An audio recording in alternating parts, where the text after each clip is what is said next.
College football.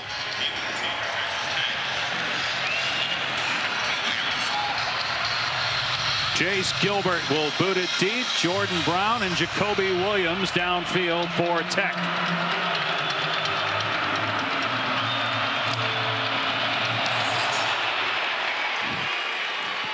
And Williams will take it 2 yards deep and bring it out. He's got some room past the 20 and then dragged down to the 28-yard line by Gilbert, the kicker. Well, we touched on this at the start. Tahj Brooks, one of the best running backs in the country. He is third at 132 rushing yards per game nationally. He's working his way up the Texas Tech all-time rushing yards list. Could be number one if he has a big day today. 242 yards away from the school record. He's on the Doak Walker Award watch list, and he's a finalist for the academic Heisman, the Campbell Trophy. And here he is on first down. Out past the 30-yard line, a gain of about 5 to the 33. Behren Morton back as Taylor touchdown. How big is that, Dusty, for Tech? It's massive. He is the leader of this offense. Second year as the starting quarterback. But last year with Tyler Shough in and out, Morton was banged up. He's taking complete ownership of this offense. Will Hammond stepped in nicely in the second half, but great to have Behren Morton healthy, ready to go here today. Morton will throw for the first time to Caleb Douglas out in space, and he will come up short of a first down. It'll bring up third down and 1. In great position here, third and short as you touched on. That's an excellent front for Iowa State, but well, this is Tahj Brooks territory here at third and short. And they do pound it with Brooks, and at 230 pounds, he's able to extend and get the first down out to the 39. Boy, Tahj Brooks just so bouncy for a guy his size. And we talked to them yesterday. He's a big running back, but the jump cuts and the ability to make people miss in the open space, very impressive to watch. Brooks leads the country in carries, and here he goes again. Beautiful cut that time to his left, and a gain of 8 out to the 47, tripped up by Malik Verdon, the safety who leads the team in tackles. Another nice run here as they get up and they go quickly, leaning on Tahj Brooks as we expected. Here's Brooks again, finding running room into Iowa State territory and stiff arming with the defender downfield at the 36. Verdon gonna face full that time of Brooks. It's a really good block off the right side, the right guard. Davion Carter, the Memphis transfer, helps secure that hole off the right. Burst from Tahj Brooks. What an opening drive for this Texas Tech rushing attack. One of only 2 players in college football with a 100-yard game in every game he's played this year. The other, Ashton Jeanty of Boise State.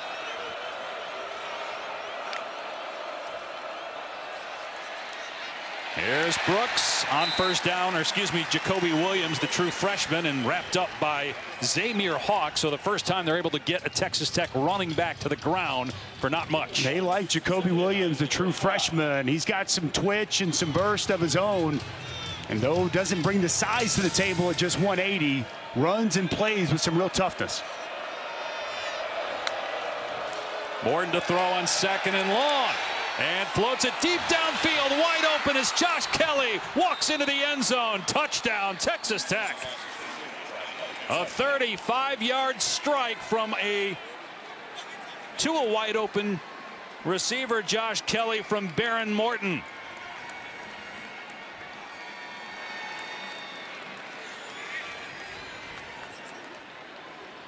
What an opening drive for Texas Tech. Excellent job. The route combination, the throw from Behren Morton, the rub created contact. Jeremiah Cooper went to the ground. A wide open Josh Kelly, and a massive touchdown to kick this game off here on the road for the Red Raiders. Gino Garcia on for the point after.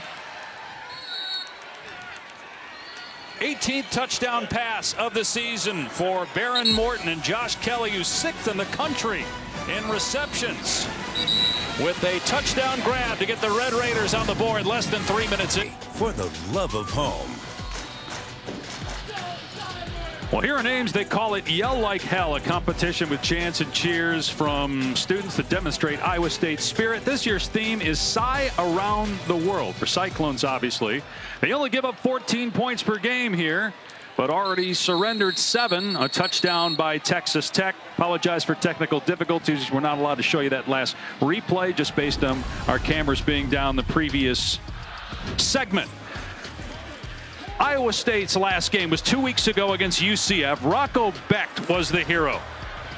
The redshirt sophomore quarterback on the final drive had some key pass plays and eventually a rushing touchdown and a 2-point conversion to keep the Cyclones undefeated on the year. He will operate from his 25-yard line. There was some movement on the defensive line by Harvey Dyson. That's why you saw the left tackle, Jalen Travis, for Iowa State. Defense. Move. 5-yard penalty. First down. So Rocco Becht, whose dad Anthony played in the NFL, was a former first-round pick as a tight end. His mom also a great athlete, All-America gymnast at West Virginia. 2 interceptions, though, in that game against UCF. First time he's done that this year. He'll throw for the first time here and has a first down. Jaden Higgins, their best receiver. Year and a gain of 16 there. And something to keep an eye on. Jaden Higgins has great size, route running ability, and offensive coordinator Taylor Mauser called him a cheat code versus man-to-man. Here's Hansen getting the carry to midfield for a gain of 4. They will rotate running backs. They have 3 different ones. All average about the same number of attempts and yards per game. Carson Hansen, he's on a heater right now. 5 touchdowns in his last 2 games. He's got the most size. I like his vision and the downhill running he displays. It's been a huge factor for this rushing attack the last couple of ball games.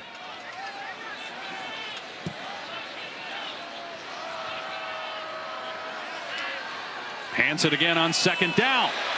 And he runs over a defender and gets a first down to the 43-yard line. Jacob Rodriguez got the worst of that.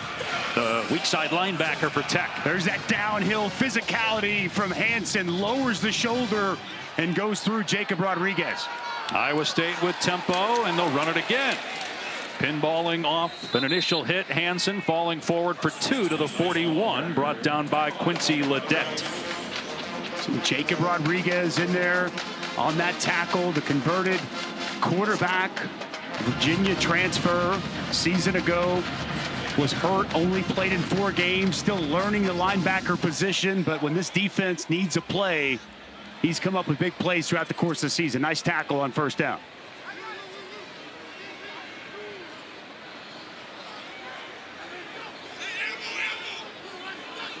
Becht out of an empty set will throw. Steps up in the pocket and dragged down at the 39-yard line by Isaac Smith. So still a gain of 2. You know, you were talking about Jacob Rodriguez. Let's go ahead and look at the replay here. Rush gets there, but one thing that, Becht does so well, feels that pressure, gets up the field and creates something out of nothing. 3rd down and 6.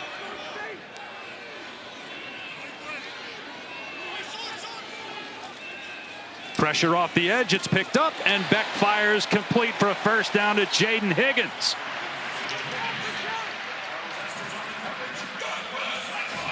And there's Higgins once again. As they get man-to-man coverage, they're going to locate him all throughout the course of the day. A nice find to move the chains from Rocco Becht. He's got 2 go-to guys, Jaden Higgins, Jalen Knoll, and regardless of the defense knows it's coming to him, in a crucial moment, in a big spot, Rocco Becht's going to find one of those 2 targets. They've combined for 5 100-yard receiving games this year, that duo. From the Texas Tech 31, Iowa State's going to run it off the left side with Jalen Jackson, and brought down at the line of scrimmage by Ben Roberts. No gain on the play. Ben Roberts was thrust into a starting spot as a freshman last year, and he's really continued to improve here in year number 2. Play action, Becht setting up in trouble. and got rid of it at the last second, throwing it out of bounds as he was being hog-tied by Harvey Dyson III. Smart play by Beck, though, to release that ball and not take a 10-yard sack. With Dyson III coming off his best game a week ago. Good job staying square, not biting on the fake, and getting Rocco to the ground. Now 3rd and long. Jalen Noel, Jaden Higgins, top of your screen.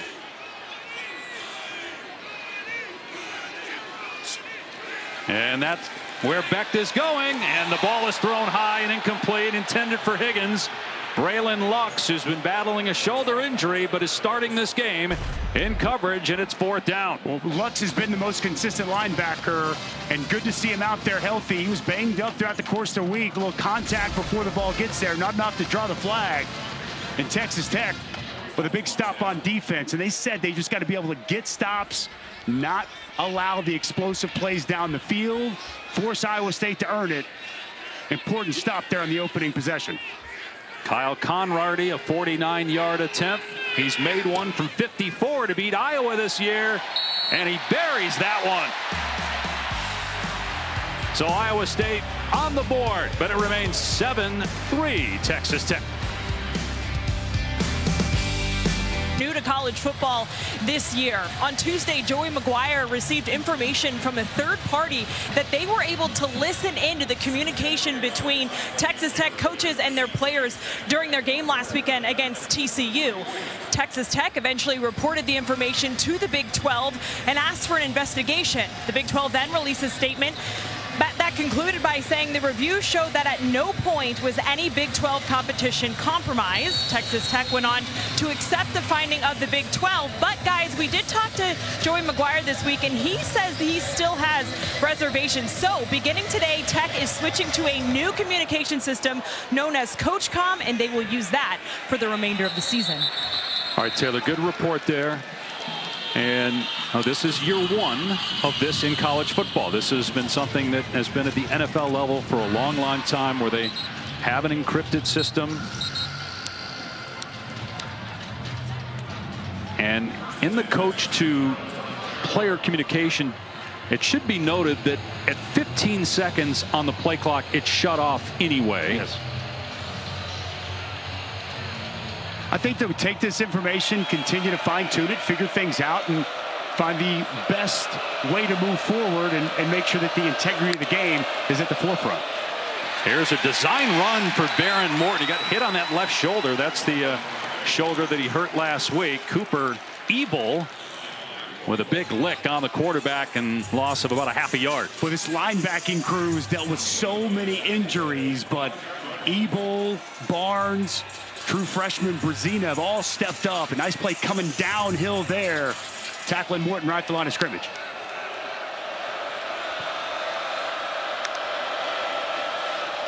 Morton with a touchdown pass already, going to work again, taking a shot into double coverage, and it could have easily been caught by Josh Kelly off his fingertips. You wonder if he got distracted by Malik Verdon, or maybe Verdon even got a hand on the football. Boy, it's clear Behren Morton is in attack mode down the field. They thought Josh Kelly could have a big day coming in. Chooses to go to him over the top. That's a dangerous throw. Triple coverage. Verdon gets his hand on the football. I thought he had Caleb Douglas on the underneath crosser wide open. He elects to take the shot. Fortunate that pass wasn't picked up.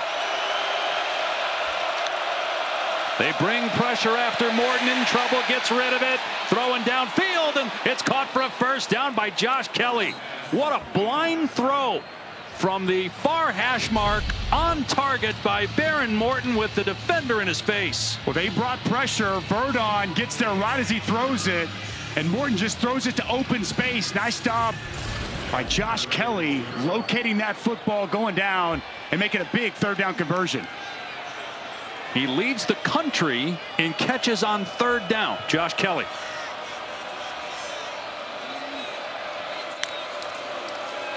From the Red Raider 42, Morton over the middle to Kelly again, and it's a first down to the 45-yard line of Iowa State, a gain of 13. Well, Now this is an RPO, and these linebackers flying downhill to deal with Taj Brooks. That middle of the field wide open, and a strike from Baron Morton. Josh Kelly, a feature target here early on in this ball game, this Texas Tech passing attack. And this is the #1 defense in the Big 12, number 9 nationally in points allowed, number 2 in the country against the pass.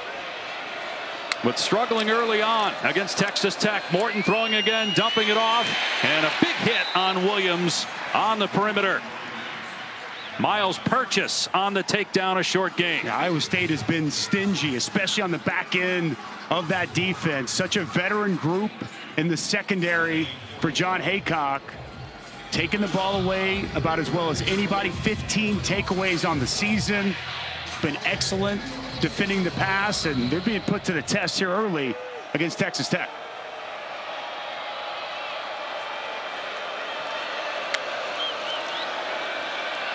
Morton with time, unloads complete again. This time Caleb Douglas on the catch.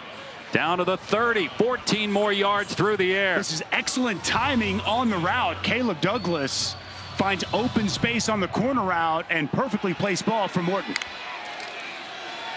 Morton throwing again. Douglas juggled it and secured it. He had some drops early in the year, but has settled down. He's averaging about 120 receiving yards per game over his last 3, and he gets 5 there. Well, that's really good concentration from Caleb Douglas. And, you know, he's really been putting more time in. Monday mornings, he goes in after lift, spends a lot of extra time on the jugs. Been paying dividends for this receiver. Morton, end zone, it's caught, flag down. And it's going to be offensive pass interference on Coy Aiken, pushing off before he caught the football.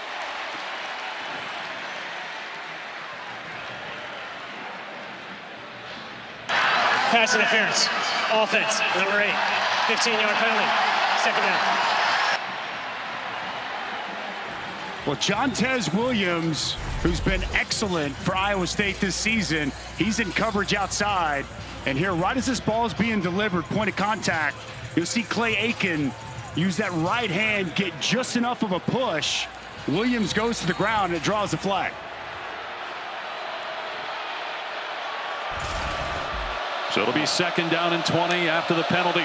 Out of empty, Morton to the sideline. Douglas lost his footing. And a gain of only 4, bringing up 3rd and long.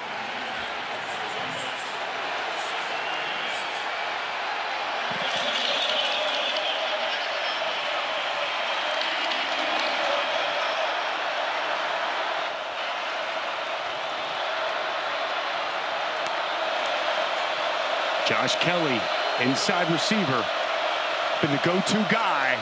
And as Dave mentioned, no one's caught more passes on 3rd down in the country than him. Morton looking that way, and Kelly's got it, but he'll come up short of a first down by about 5 yards. What do you do here if you're Joey McGuire? Well, Joey McGuire, few people go for it on 4th down as much as him, but he trusts his kicker. Gino Garcia is yet to miss on the season. Want to get points out of this drive and try to get it back to a touchdown lead. Lead the country in 4th down conversions, 4th and 5, but understandably against a defense that doesn't give up many points, trying to take 3 when you got it here. 44-yard attempt, and this one splits the uprights. Garcia remains perfect, 13 of 13 on field goals, and it's 10-3. Well, Texas Tech came in, knew they needed a fast start, a touchdown the opening drive, and a perfect field goal to go up 7. Throughout the course of this ball game here today, we'll start on the Iowa State side of things. Bo Freeler, it was told us by coaches, the leader of leaders, that middle safety in this John Haycock defense. And we've already talked a little about Jacob Rodriguez, the former quarterback, continuing to learn how to play linebacker. Number 2 in the Big 12 in tackles for Texas Tech. This will be a touchback. We'll come out to the 25 for Iowa State. Let's look at our impact players now, brought to you or delivered by Papa John. And we've already seen these guys have an impact on the game. For Texas Tech, it's Taj Brooks, one of the absolute best running backs in all of college football. On the Iowa State side of things, Jaden Higgins, one of the go-to guys. And if it's not going to Higgins, it's probably going to Jalen Knoll, the senior, who's been a starter here for 4 years and a two-time captain. Going to be a key for this Texas Tech secondary to locate these two targets of Iowa State. Thought it was interesting on the other side that Brooks didn't touch the ball last possession, but they still got points. Carson Hansen, and he's out for 9 yards to the 34-yard line, brought down by Isaac Smith. Good gain on first down as the Cyclones go with tempo and go with an empty set.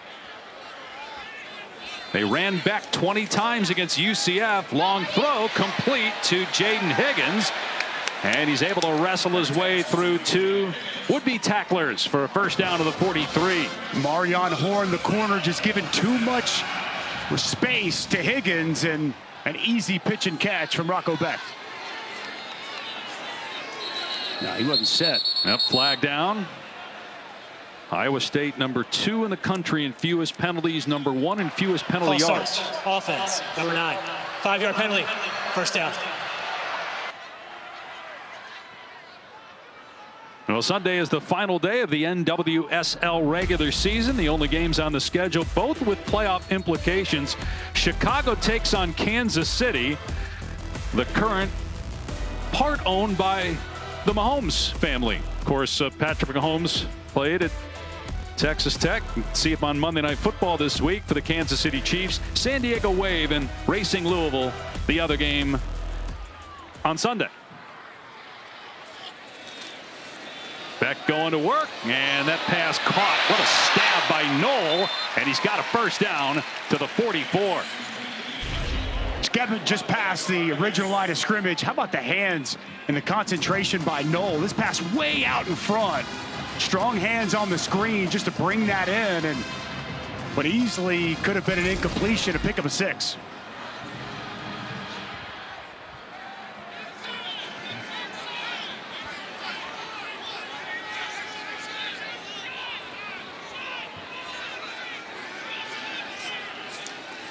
Beck from the pocket has time, and that one was dropped by Knoll. Man, he makes a heck of a catch on the last play, and then what looked like a routine grab down the middle was put on the ground. Yeah, right over the linebackers. Perfect route.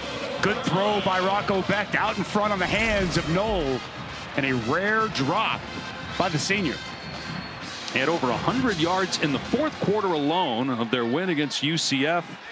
Second straight year he's been a captain. You don't see that very often from him. Tech showing man-to-man coverage. They rush 4 out of the pocket. Beck being chased, flips it downfield for a first down to Higgins. What a great throw by Beck all the way to the 32. Gain of 24. We touched on it early. Again, Taylor Mauser, the offense coordinator, called him a cheat code. And if he's in one-on-one situation, the trust there from Rocco Becht, put it up, and a great adjustment working back to the football by Jaden Higgins.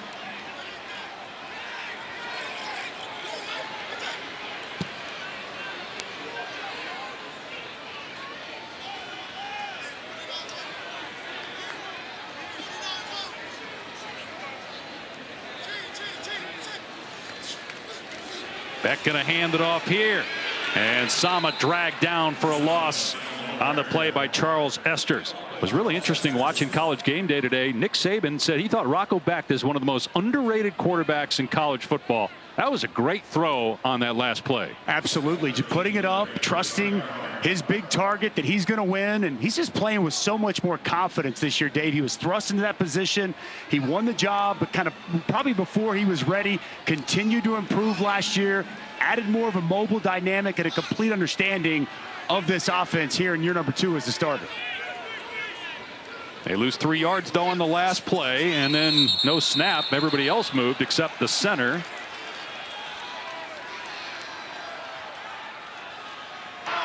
False start, offense. Everyone but the snapper. 5-yard penalty, second down. On the season, only 176 penalty yards. by Iowa State, #1 in the country. Already 10 penalty yards, 2 fouls here today.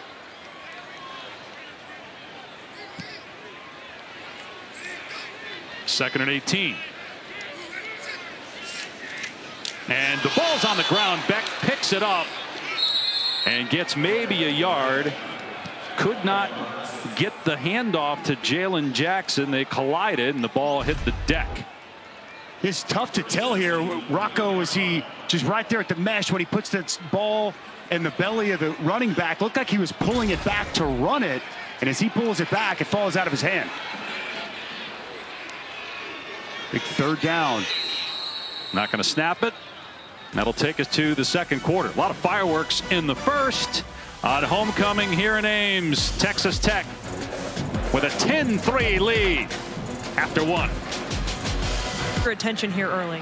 Really fast start by the offense, you know, and we needed that. We needed to come out. We play off of each other. This is a huge play right here at 3rd and 17. We got to get off the field, get the ball back to the offense. But, you know, even though we got the touchdown off the board, it was great to answer their 3 points. That's where we play well as a team whenever we play off of each other. Right now we're doing that. Thank you. Dave?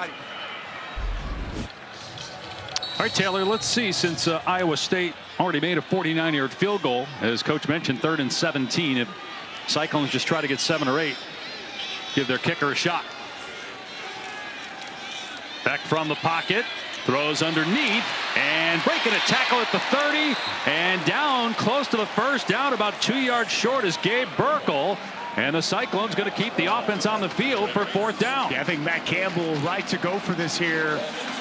Try to steal some of this momentum back from Texas Tech. They've come out and they've started fast. Keep the football in Rocco Beck's hands. You like this? I do like this move by Matt Campbell. Being aggressive, 4th and 2. And Rocco Beck can run with this football. Beck throwing, and it's incomplete at the 20-yard line, off the fingertips of Higgins. That would have been a 1st down. So we've seen 2, for all intents and purposes, drops by the top 2 receivers on that drive for Iowa State. You'd like to see this football more on his frame. He puts it low outside, and Higgins unable to go down and bring this catch in. That'd be a tough grab for him to go down. It's well defended on the outside. I really thought they would have utilized the mobility of Rocco Beck. Saw the 2-point conversion against UCF, quarterback run, elect to put it on his arm, and that's a huge stop for Texas Tech and defensive coordinator Tim DeRuyter. And I understand what you're saying. Would have been a great catch, but he's a great player. You got to come up with that. Taking over on the Red Raider 24. Morton with a defender right in his face, never saw him, and he's sacked back at the 18-yard line. J.R. Singleton, one of the tackle. Well, the Texas Tech front's going to cut across the board. The problem when you cut, if you don't get that defensive lineman to the ground, things like this happen. Great job staying on your feet, playing the cut block. Nowhere for Morton to go with the football, and a big sack. 4th on the year for Singleton.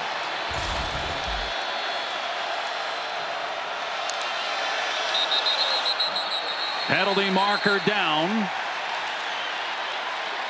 Pre-snap.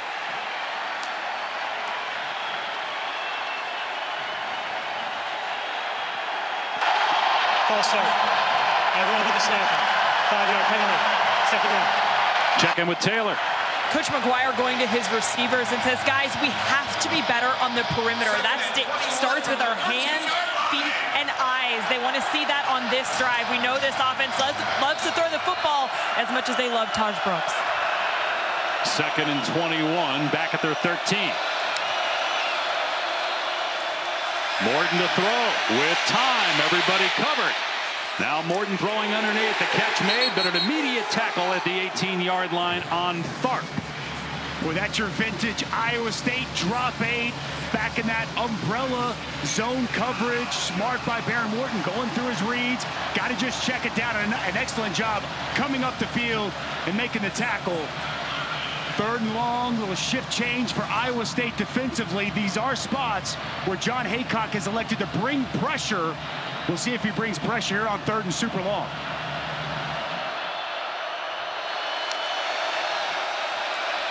Stead rushes 3. Morton in trouble with everybody covered, trying to keep the play alive and just head for the sideline. The ball is knocked away, but it goes out of bounds.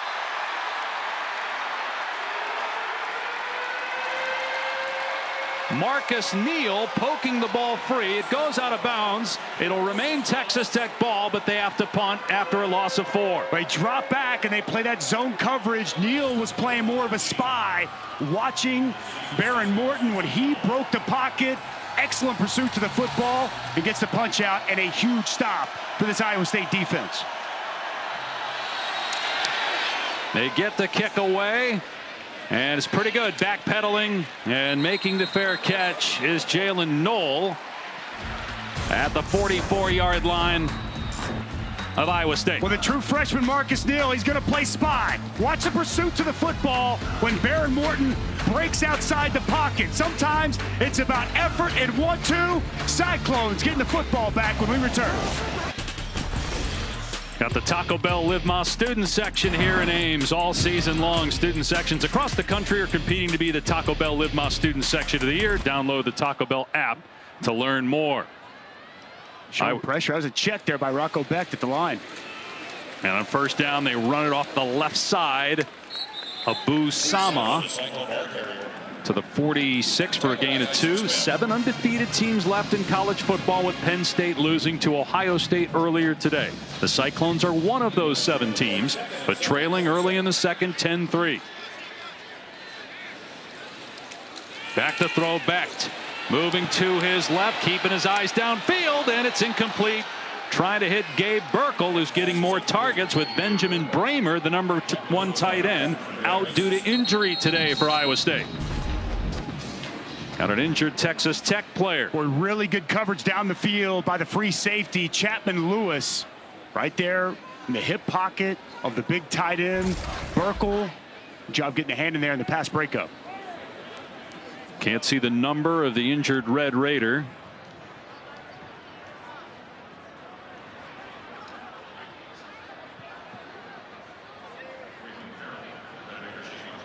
So while we have a moment, let's check in with Matt Berry back in the studio.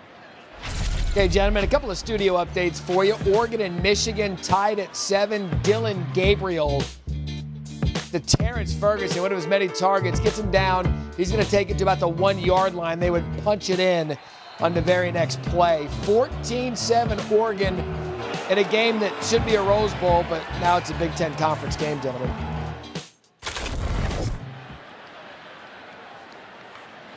And here it's 10-3. DeBraylon Carroll, under his own power, walks off the field. Big 3rd and 7 here for Iowa State near midfield. Like Jalen Knoll here in the slot.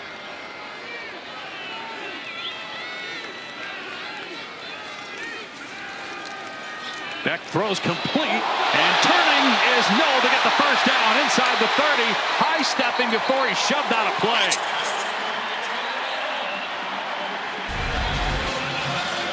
Where Jalen Knoll just so good after the catch, puts his foot in the ground, starts with the route, foot in the ground, Horn slides right by, can't get the footing. Big time pickup after the catch, and a much needed 3rd down conversion for Iowa State. 28 yards down to the 25 of Texas Tech.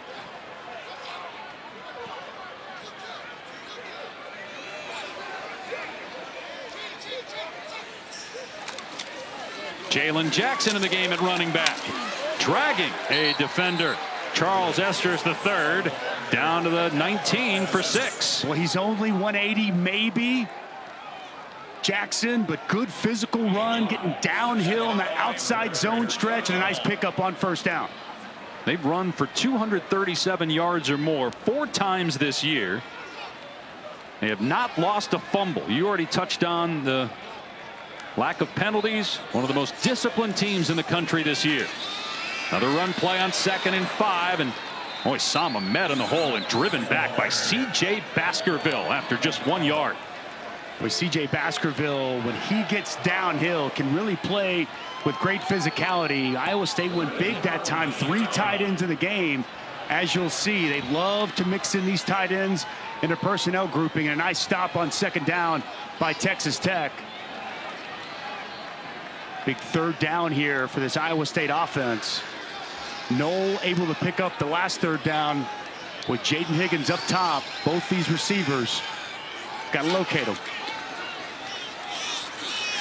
Beck keeping it, and Texas Tech was all over it. No gain on the play.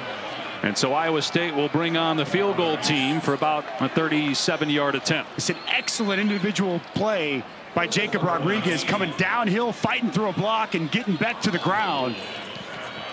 Tim DeRuyter got to be fired up about the way his defense has started this football game. Huge stop to force the field goal. They give up 36 per game. That's 122nd in the country. So far 3, maybe 6, depending on this 37-yard attempt. It's good for Kyle Conrady, who's 2 for 2, but Iowa State still down. Kings release is Tuesday, November 5th on ESPN, the College Football Top 25 show presented by Allstate. I got to tell you, I feel for the members on the committee trying to put this 12-team bracket together. As it sits right now, was very daunting, very difficult. No Tennessee on there. Penn State, I'm sure their fans not going to be happy. And by the way, as we sit here, Iowa State trailing, Indiana trailing, Georgia trailing as well. So this is subject to change. But as it sits right now, at this moment, that's how I see it. Might change in 40 minutes. That's right. By the way, there was a penalty on Texas Tech. That's why Iowa State's kicking off at the 50. Don't forget to go to ESPN.com/Allstate Playoff Predictor to check out your team's chances to make the college football playoff. Iowa State's at about 49% with a win today to make the CFP. First year of the 12-team playoff, and it's going to be a squib. And on a hop, scooped up by Williams. And bottled up at the 20-yard line. Aiden Flora on the tackle. Coming up on ABC tonight, 7:30 Eastern. Number 10 Texas A&M heads to Columbia to take on South Carolina. What a great year it's been for the Aggies since the opener, where they did not look very good against Notre Dame. I expect Marcel Reed to be the quarterback. If you like defensive line play, that game is chock full of it. Going to be an incredible atmosphere. Fun game coming up tonight. I want to see Taj Brooks get involved on this drive for Texas Tech, Dave. Morton throwing on first down, though, to Josh Kelly. And Kelly gets belted, but pinballs past the line to gain out to the 33. So that's a pickup of 13. Boy, such a great pickup of Josh Kelly this offseason. Washington State transfers, had such an impact, a possession receiver, and what a start to this game. Taj Brooks is tripped up in the backfield, lost his footing, and down at the 30-yard line. Darian Porter was there defensively. That's the first carry for Taj Brooks since the first drive, and he leads the country in rushes per game, about 26. So good at typically making that initial defender miss. Nice job by Porter coming downhill, and Brooks loses his footing. Joey McGuire told us yesterday we need to lean on 28. But Baron Morton has been great throwing the football, and that's why they're letting him spin it again here. Everybody covered. Morton on the move again, being chased, and finds an open receiver on the sideline. Coy Aiken on the catch. Out of bounds at the 38 for a gain of 8. Well, Coy Aiken does such a good job here. He falls down initially in his route, gets up, works back to the quarterback. There's a great connection between Baron Morton and Coy Aiken. They lock eyes. Quarterback finds his outlet. That's making something out of nothing there on second down. Morton 12 of 13 passing.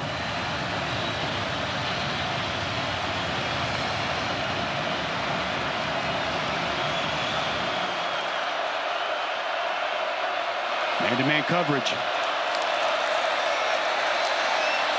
Morton's pass knocked away, incomplete, intended for Josh Kelly, broken up by Miles Purchase, and now a late flag is thrown at the 40-yard line.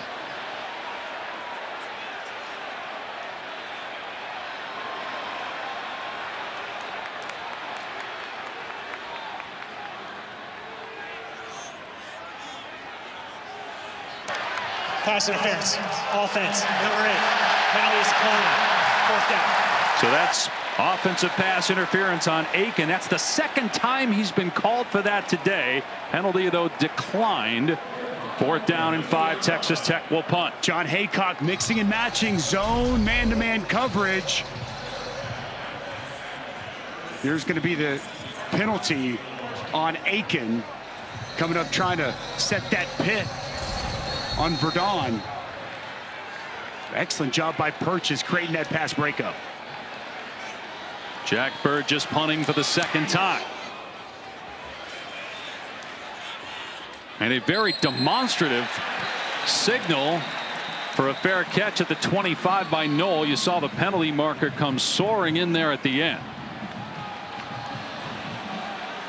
Boy, Knoll wanted to make sure everybody knew that he was signaling for a fair catch. During the kick, holding. Receiving team number 0, 10-yard penalty. 1st down. So Ben Nagoy called for a penalty that will back Iowa State up. They trail 10-6. Oh, Matt, that's 10 interceptions now thrown by Carson Beck this year. 4 more than all of last year.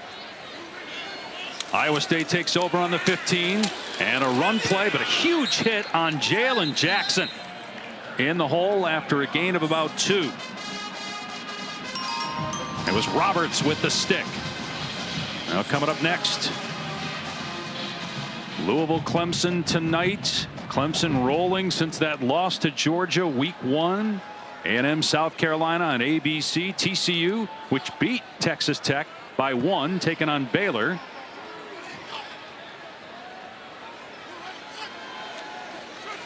Beck doesn't see the pressure coming and still completes the pass at the last second. Got it away to Higgins, and he got a 1st down. Boy, Beck was about to get lit up by Jacob Rodriguez. Yeah, pressure off the edge, and Jacob Rodriguez, no one accounts for him. It's a nice job by Beck, getting that pass off just in time, locating Higgins once again, been the go-to guy for this Iowa State passing attack. 7 targets, 5 catches in this game already for Jaden Higgins. So that's 50 catches on the year. He had 53 all of last year. Iowa State going with that heavy look. 2 tight ends in the backfield. And a big hole running behind those big bodies. Out to the 32 is Carson Hansen for about 7. Boy, Jalen Travis does a really nice job just getting push, opening up that hole off the left side. The Princeton transfer, really nice job. And as we talked about earlier, Carson Hansen really gets downhill. Nice run on 1st down. Made his first start last week, or last game, I should say, 2 weeks ago against UCF. 2 touchdowns in that game. Cyclones had a bye last week.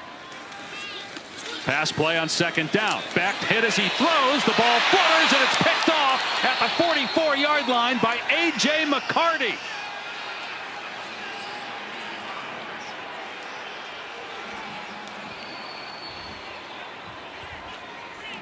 Well, it's a huge takeaway for Texas Tech. One thing that they've done a great job of all season, and the pressure by Ben Roberts. I want you to just watch the effort by Roberts. It's initially a good pickup by Jackson, the running back, who steps up.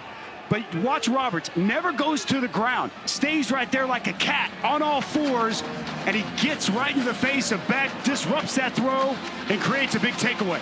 Well, you mentioned this is how Texas Tech has lived defensively with takeaways. That's 11 interceptions now in the top 15 on the season nationally. Baron Morton going back to work, and the ball is batted down. His hand was going forward. Incomplete pass. Rylan Barnes hit the quarterback.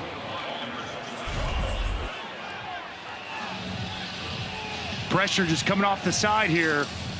Quarterback starting to feel these opposing defenses. That ball more looked like it got deflected. Like a hand up, batted that ball down after the pass was delivered.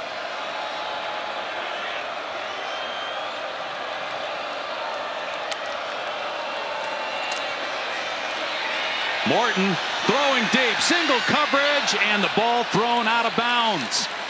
Intended for Aiken. Verdon covering downfield along with Purchase. Good coverage down the field. This ball just continues to sail out of bounds. One-on-one. Aiken wins initially. Unable to get that foot in bounds. Good job by Miles Purchase in good position with the coverage. 3 straight incompletions for Baron Morton after a hot start. Showing pressure here on 3rd down. They're going to come after him. Morton in trouble and sacked back at the 45-yard line. Joey Peterson there first, cleaned up by Ryland Barnes. John Haycock not going to sit back and be conservative. He brought the corner blitz off the edge. Miles Purchase, and then it was Joey Peterson, just relentless effort to the quarterback from the inside. Great job by Peterson. The collision on the guard, working back, ricocheting into the quarterback, and a big stop for Iowa State after the Texas Tech takeaway. And the fair catch made at the 15. 3 sacks for Iowa State this game after none in the last 3 games. And now a quick word from Verbo. Defenses so far have been stingy, and that really showed in the... Look, if you want a house without a host, you should have booked a Verbo. Like I was saying, both teams have really good defenses, and it really showed in the second half. Dave Pasch, Dusty Dvorak, Taylor McGregor in Ames, Iowa on an overcast day with a temperature around 50 degrees. Iowa State, one of 7 undefeated teams left in the country. 7-0 for the first time since 1938. They've never started 8-0. They trail here in the second quarter, and a negative play on 1st down. No running room for Abu Sama. Down at the 10-yard line for a loss of 5. Boy, great job just getting penetration on the inside by this Texas Tech front. McAlpine just gets vertical, creates that negative play. Backing Iowa State up right around the 10-yard line. This Tech front has really done a nice job holding this Iowa State rushing attack in check throughout the course of this game.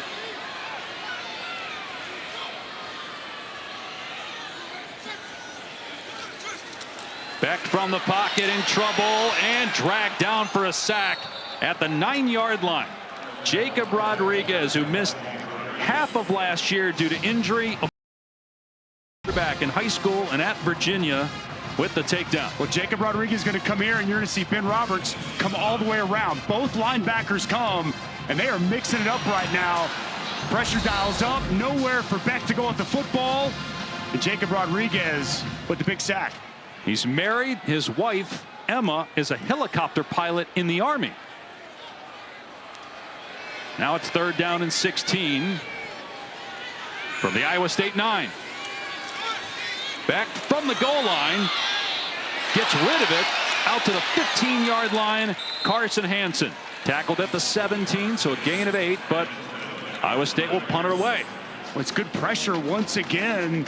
Working inside. The coverage is good down the field. Just 4-man pressure. Drop 7 into coverage. Another good stop from Texas Tech. An offensive battle here in this second quarter, Dave. And now Perkins backed up to punt around his 2-yard line. They set up the return. Excellent kick. Backpedaling is Brown. Makes the fair catch signal. There is a penalty flag down at the 38-yard line on the other side of the field.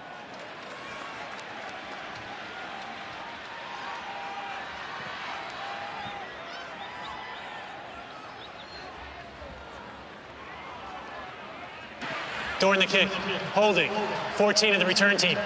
10 yards from the end of the kick. First down, Texas Tech. Drew Hocutt called for the penalty, so a chance to flip the field with Iowa State punting on its goal line instead. After the 48-yard punt and the penalty, Texas Tech backed up at its 24. We mentioned Jacob married to a helicopter pilot in the U.S. Army. It's his high school sweetheart, Emma. Great shot there.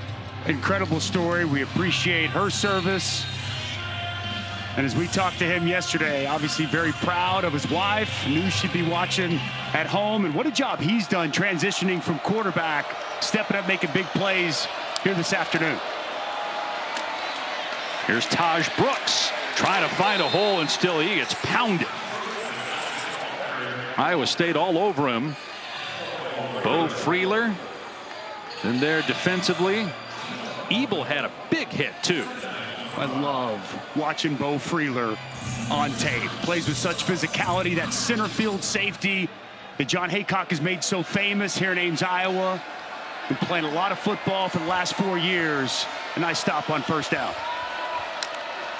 He'll snap it before the 2-minute timeout, and Morton taking a shot. One-on-one down the field, and it is picked off back at the 35-yard line. Darian Porter with the interception. Well, it's just one-on-one on the outside. And Caleb Douglas, they love to take shots to him.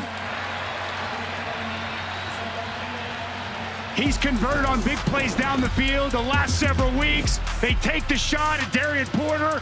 Porter in perfect position, and a big takeaway for Iowa State. Texas Tech, they're aggressive. They're going to stay true to who they are. Results in the 13th interception for Iowa State this season. Rocco Beck going to work. 3 timeouts to play with. Beck eludes a defender and then just hoists it out of bounds into the Texas Tech sideline.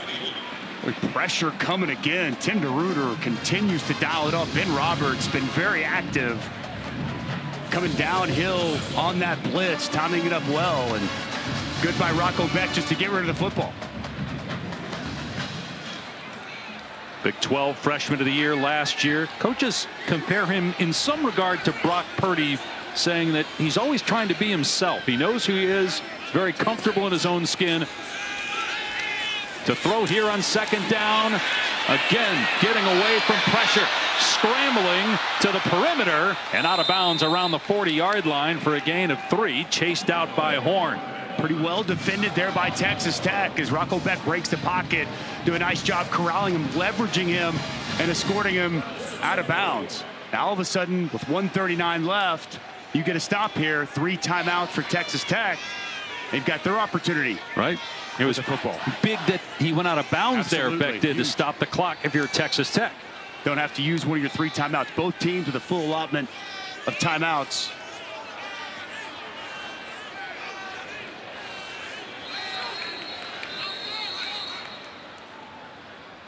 Now we have a stoppage, a timeout called here by Matt Campbell. So let's check in with Matt Berry in the studio. 2 Matts, 1 Brink pass. There you go. Coming up, Lexus halftime report. Ohio State in a happy mood this afternoon. Highlights of that one. Plus the Ducks hunting a win in Michigan. And Georgia right now against Florida is on upset alert. First Saturday in November. We've got you entertainment. Dan Mullen, Joey Galloway going to be coming up. Hey, Billy Napier, what about the job he did? Remember early in the season, they're 1-2. They just lost to Texas A&M. Everybody was calling for his job. That team has continued to fight, get better each and every week. And, boy, they're giving Georgia all they want and some. They're in Jacksonville here today. I love the way his team has responded. Continue to play for him. Georgia's been really good in the second half this year. Yeah. Obviously, long way to go. Well, that's an important 3rd down here. With just 1:39 left to play, I think you can feel the impact of that with a timeout to make sure they get the right play. Up top, Jalen Knoll in the slot. Pressure coming from Texas Tech. Backed, throwing it downfield and incomplete. Just had to get rid of it. He was going for Knoll.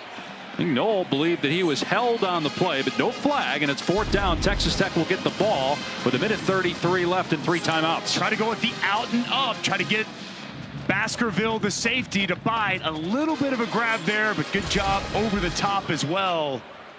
Not falling for the double move from the senior wide receiver. Well, Perkins will punt it to Jordan Brown. The last punt was 48 yards.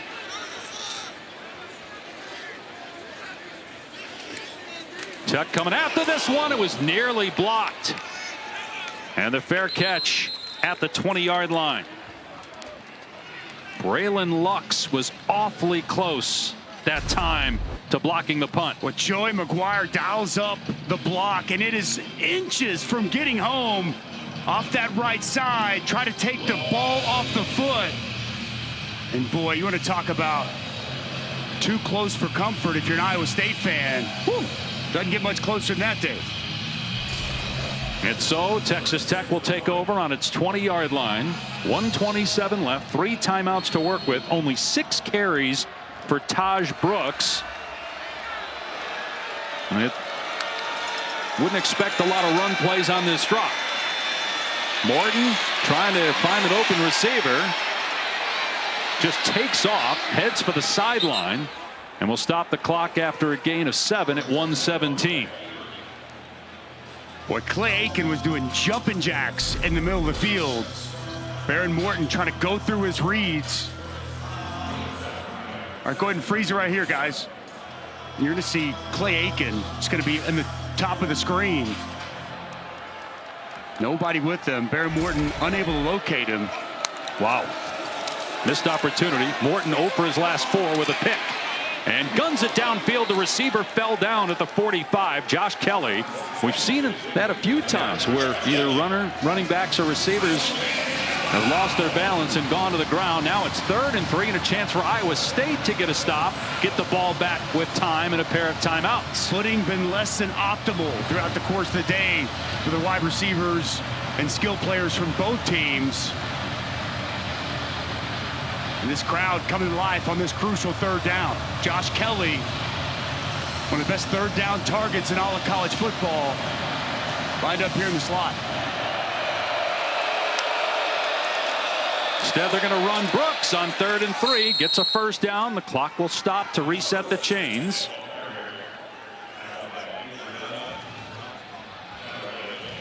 Now they run it. 1:07 and counting, and a fresh set of downs. Morton flushed out of the pocket again, throws back across the middle. Brooks is there, and Brooks makes a couple of defenders miss. Another 1st down. Clock will stop again to reset the chains. Tech will not use a timeout. Gain of 13. That's a good job by Brooks. He falls down initially in the route, gets up, makes a nice play with the ball. Morton back to throw again. Looking.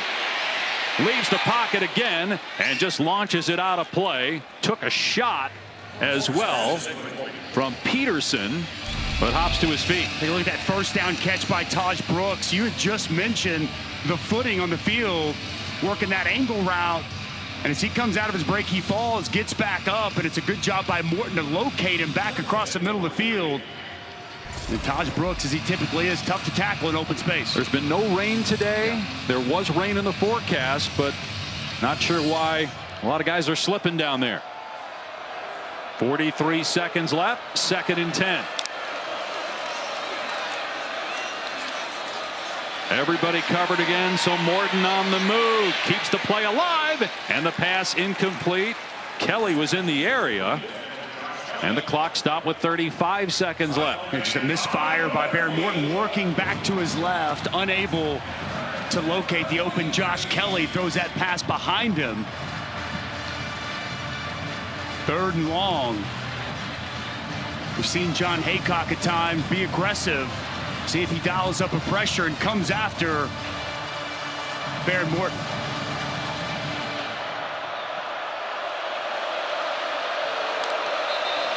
And whistle pre-snap. May have been a timeout. Don't see a flag. First charge timeout at half. Texas Tech. So timeout by Texas Tech.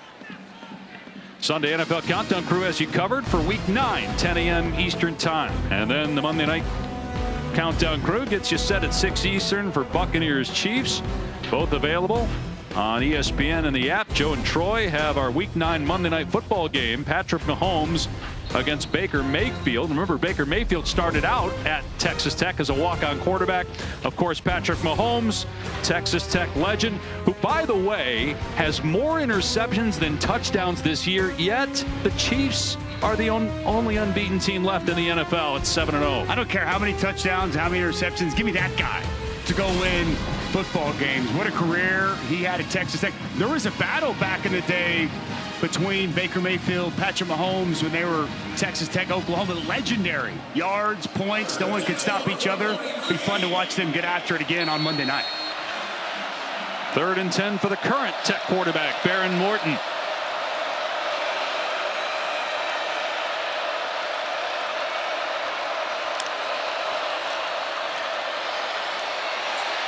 Morton to the sideline. It's underthrown, and it's picked off at midfield. Miles Purchase comes up with a huge interception with 30 seconds left in the half.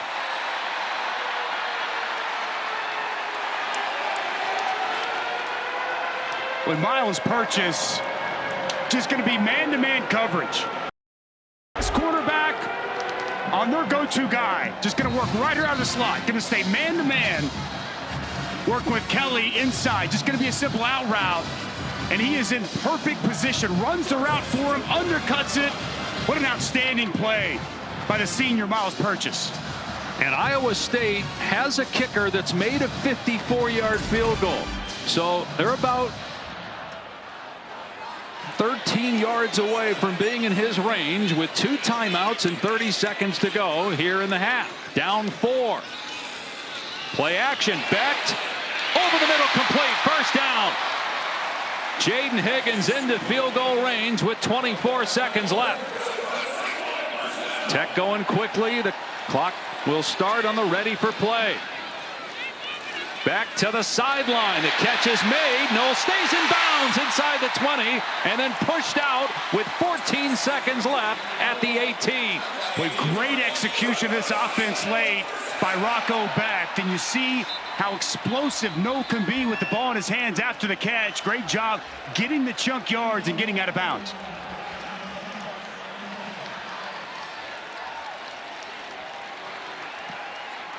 Timeout by Texas Tech to set its defense with 14 seconds left. Iowa State trying to get into the end zone for the first time today. First down play. The great job at the line of scrimmage by Higgins. Wins with his hands, wins inside on the outside backer, Isaac Smith. And then just dump it down to Jalen Knoll. No one outside to leverage the football back in. What an excellent job closing out this half by Iowa State. The takeaway by Purchase. And then Rocco Becht, as he's done so well this year, been able to move the football. We've seen him do it late in games against Iowa, against UCF, and now late here in this first half against Texas Tech. Yeah, 2 comeback wins on final drives. He's targeted Higgins and Knoll 15 times this half. 9 completions between the two. See the numbers for Becht. 14 seconds left in the half, and they still have 2 timeouts. 4-man rush. Becht tried to dump it off across the middle to Burkle. And 4 seconds come off the clock. Probably 1 shot to the end zone here or a quick pass to the sideline, but I'm not sure that you're going to have enough for 3 plays, meaning 2 offensive plays and a kick. Yeah, no doubt. I think you got to look at this as 2 plays. Got to be smart here. If you're Rocco Becht, I think the last thing you want to do is lose the position you have on the field.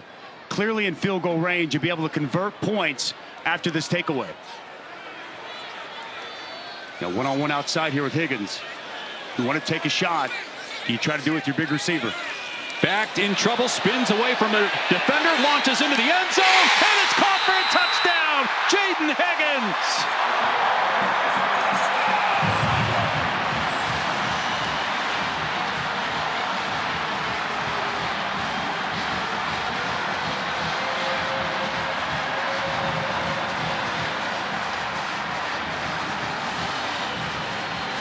Iowa State leads for the first time today on a touchdown with 4 seconds left in the half off the interception.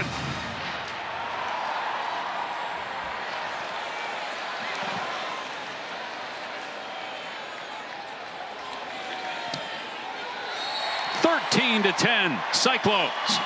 Well, this is so good by Rocco Becht to feel this pressure, spin out, and keep his eyes down the field. There's going to be pressure comes right here. Rocco Becht's going to spin out, and he's going to locate his target. So good feeling this pressure. Now, freeze it right here, guys.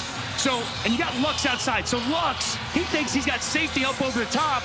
Nobody's over the top. And you got Jaden Higgins, the guy who's been a magnet to the football all game, wide open in the back of the end zone. What a find by Rocco Becht. Put it up, trust your big target, and good strong hands by Jaden Higgins to go up and get the touchdown before half. Now Matt Campbell, excellent time management down the stretch there. taking the shot to the end zone, knowing if it's not there, you have time to kick it. And with that touchdown pass, Rocco Becht ties Brock Purdy 12 consecutive games with a passing touchdown. That's #1 in school history. Pretty good guy to be in the same conversation with. What Purdy's done with the 49ers. They'll squib it. Scooped up by Williams. And Williams brought down as time expires in the first half. So finally, Iowa State gets into the end zone, and it happens with 4 seconds left. And Coach Campbell now with Taylor. Coach, I saw you frustrated on your headset moments ago. What was causing that frustration? The first time ever. One of 7 undefeated teams left in college football, and they lead at halftime. Dave Pasch, Dusty Dvorak, Taylor McGregor. And a big reason they lead is because of takeaways. They picked off Behren Morton twice in the last 2 minutes, and the last one set them up for the go-ahead score. Well, the way Iowa State closed out the half is winning football. Big takeaway, Miles Purchase, man-to-man coverage on this 3rd and 10. They've been going to Josh Kelly all throughout this ball game. Purchase runs the route for him. Big takeaway. And what do you do with the takeaway? The final play offensively for Iowa State. The spin out from Becht, filling the pressure. Safety you thought was going to get over the top. He doesn't. Locates Higgins, and a huge touchdown to close out that half.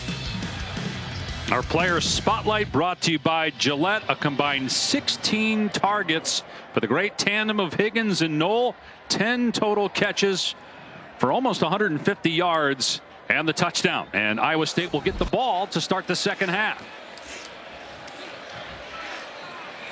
We mentioned the 2 takeaways late. Behren Morton had thrown only 3 picks all year, and then 2 in the last 2 minutes of the first half.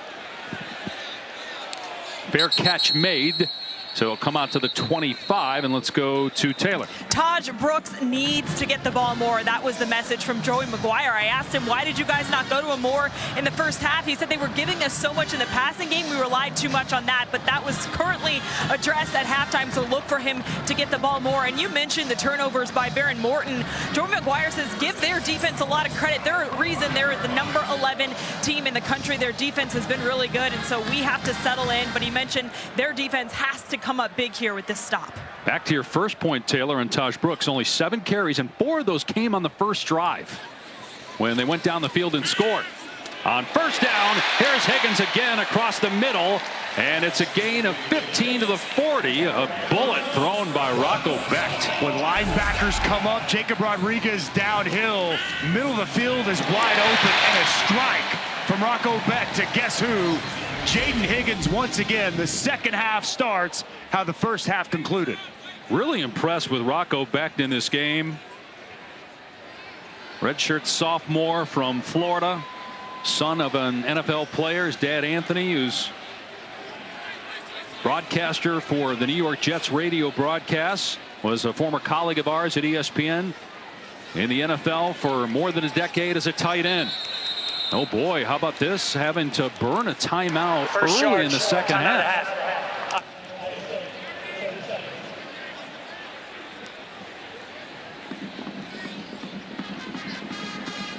So less than a minute in, and with the play clock winding down, Becht saw it and called for time. He's so much improved from a season ago, Dave. You know, last year I think he was just kind of feeling his way. And then now this year, just complete ownership of this offense, playing with a large amount of confidence. And, you know, that's exemplified late in games, talking with his teammates and him. They always feel like they've got a chance to win the game when the ball is in Rocco's hands. Continues to play at such a high level and continues to improve as a quarterback of this team. Think about when he was in high school towards the end of his career. He wasn't on a great team, and then did not play as a junior because of COVID. So he's got some room to grow, but he's made great strides since high school. They're going to run it off the right side, and Sama is near midfield, brought down after a gain of about 6. Nice job on the right side of that offensive line. Brendan Black with a key block opening that hole. That's been one of the surprising things for Iowa State. They have not been able to run the football effectively. They stay balanced between the run and the pass, but very pass heavy today on the arm of Rocco Becht. We'll see if they try to get that ground game going in the second half. Another run play on 2nd and 6, and coming backside is Rodriguez to spin down Sama after a 2-yard gain. Texas Tech continues to do a good job at the line of scrimmage. Good pursuit down the line for a minimal gain. Now 3rd and what feels like an important possession here for Texas Tech, trying to gain back some of that momentum that Iowa State took into halftime. Haven't seen a lot of Rocco Becht as a runner, but definitely open. Big set over here on this side. Got the unbalanced line there, and that's where they're going to run, and it's going to be close. Hansen marked short. Do you go for it on 4th down? Matt Campbell will. Do you agree with the call? Yeah, I do. Going big personnel. This is why Iowa State feels they can roll their sleeves up. They went for it in the first half on a 4th and short, elected to throw it. I'd be stunned if we don't see Rocco Becht with likely a quarterback sneak here. All those tight ends on the right side of the formation. And it's a quarterback sneak. And Becht looks like he got enough with that initial surge. It is a 1st down for Iowa State. Just enough push at the line of scrimmage by the center. And Rocco Becht quickly able to move forward. Now this ball comes out, but it looked like after his knees down. So knees down, the cross. It's a good spot by the official on the field.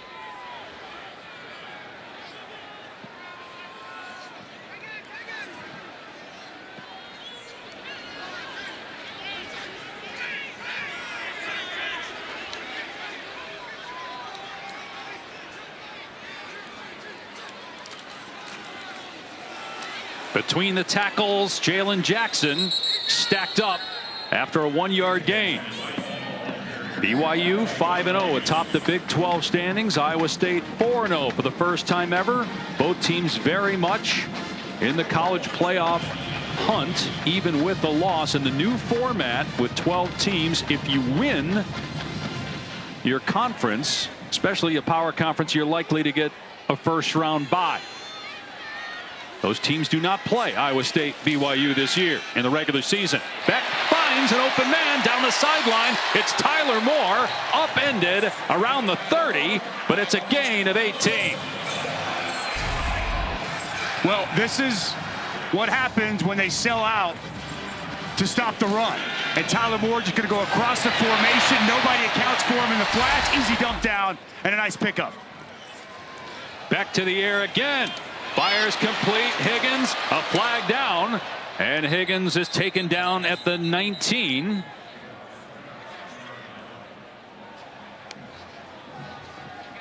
Chapman Lewis on the tackle, close to a 1st down. This might be a legal man downfield. Ineligible receiver downfield. Number 54, the offense. 5-yard penalty. 1st down. That's on Hufford, the center. Got to hold your water there on that. If you're the offensive lineman, 6-year player from Newark, Ohio. Well, I think there's a chance this is an RPO, Dave, run pass option, and he doesn't know. He's just going to fire off the line of scrimmage like it's a run play. And Rocco Becht, he pulls up, he sees that cushion out there with Higgins, and he throws it outside. His center block and run, the quarterback throwing a pass, and the right call by the official. On 1st and 15, and nice run that time by Sama. Defender torpedoed into the backfield, but whiffed Isaac Smith, and then eventually Roberts rather on the tackle. Boy, Sama on the zone to the left, puts his foot in the ground, and whoop, makes the defender miss. Nice job on what continues to be, bad footing out here for these players. Guys slipping, sliding all around, but excellent job by Sama to pick up 5. No, 2nd down and long. That's Sama running around in the backfield, and Becht will throw into traffic, and it's caught between 2 defenders by Burkle. Comes up a yard short of the line to gain.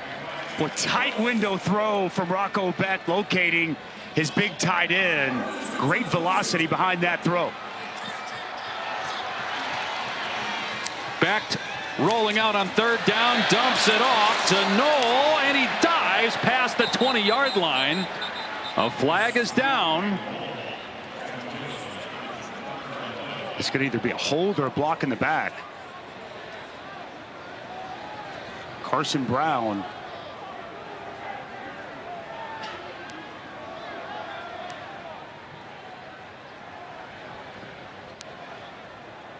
And Iowa State doesn't get Illegal block in the penalized. back. Number 32 of the offense.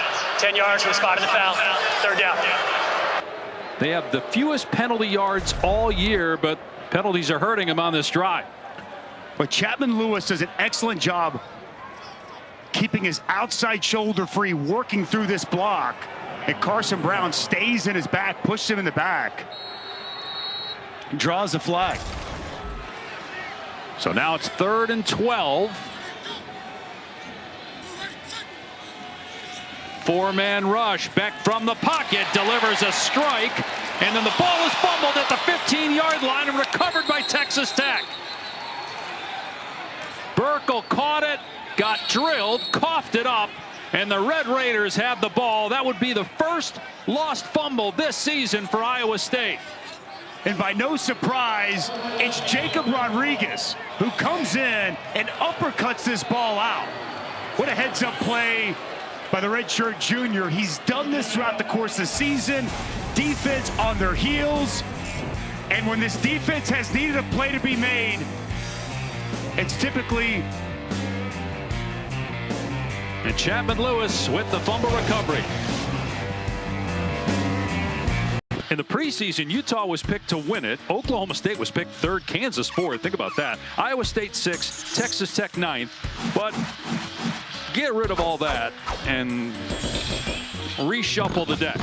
Yeah, Kansas State kind of hovering about where they were picked, but it's BYU 1st, Iowa State 2nd, and those are 2 of the 7 undefeated teams left in FBS. Big turnover by Iowa State. First lost fumble of the year. And Texas Tech gonna go back to Taj Brooks, but he's got no running room off the left side. Maybe a yard at the 15. We've got to find a way to get Taj Brooks going. He is the key focal point of this offense. 18 straight games with 95+ yards coming into today. The opening possession, 4 carries, 32 yards. Aside from that, they have not been able to open it up for the nation's best running backs. Over 1,500 rushing yards last year. And they check it down to him. He gets popped back at the 10-yard line by Purchase. Forward progress to the 13, but it's still a negative play. With Miles Purchase working on one heck of a game. He's in zone coverage, sees the check down the flats, it comes up, delivers a big blow to Taj Brooks. Now 3rd and super long.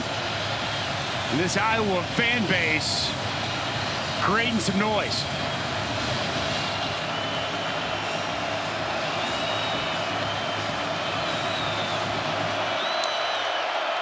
Iowa State rushes 5. Morton from the pocket, incomplete, right at the sticks. Josh Kelly could not come up with it. Jeremiah Cooper in coverage. 4th down. Well, Jeremiah Cooper really good late, coming in with his right hand to get this ball out. First team All Big 12 a season ago. He's playing behind the wide receiver, but he gets his right hand in, rakes that ball loose, and gets the stop.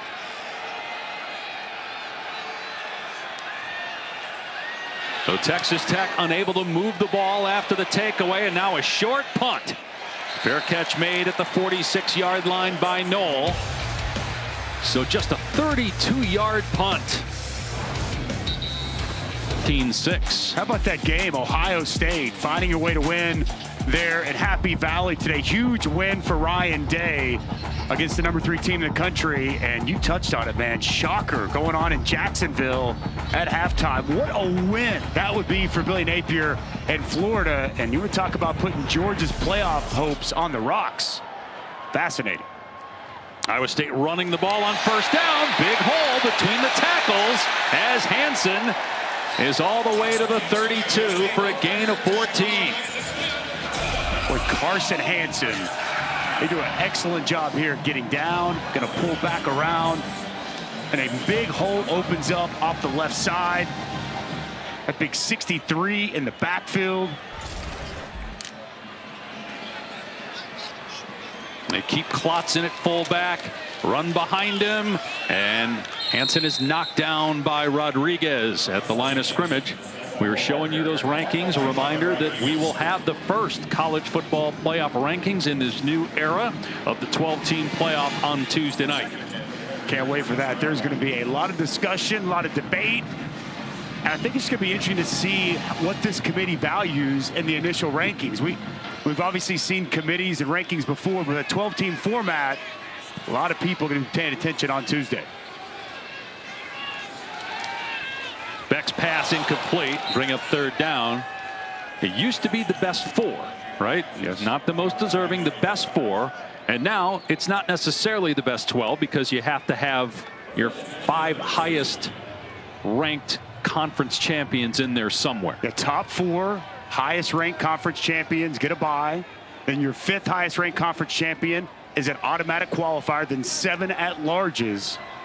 A completely new format that going to be fascinating to see how this unfolds. And no limit on conferences in terms of number of teams for those at-larges.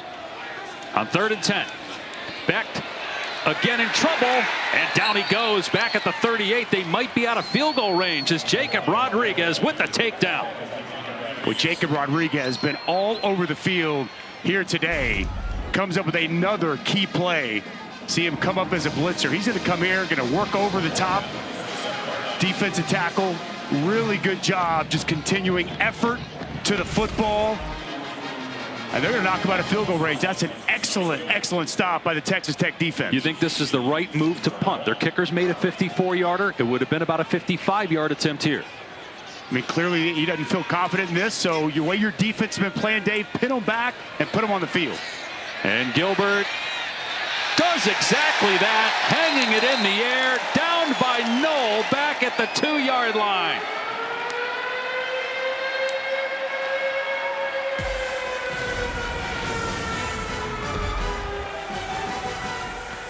So Iowa State pins Texas Tech deep inside the 5. The Cyclones up 3.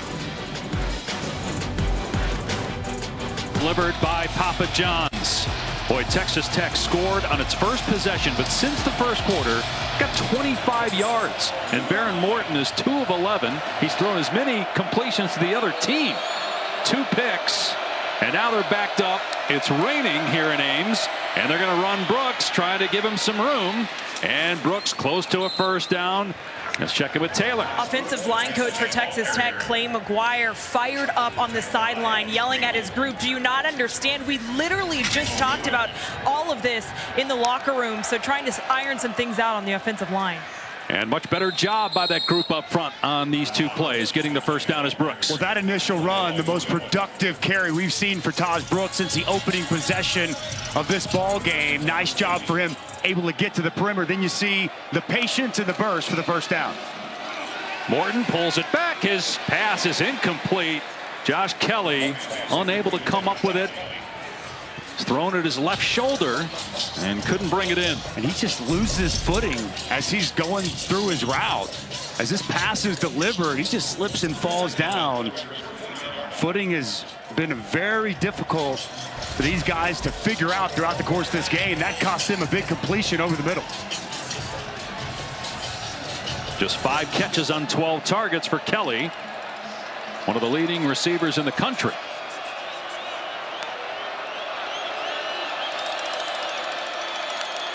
Morton will throw on 2nd and 10. Everybody covered. Morton running around, being chased, and throws it away.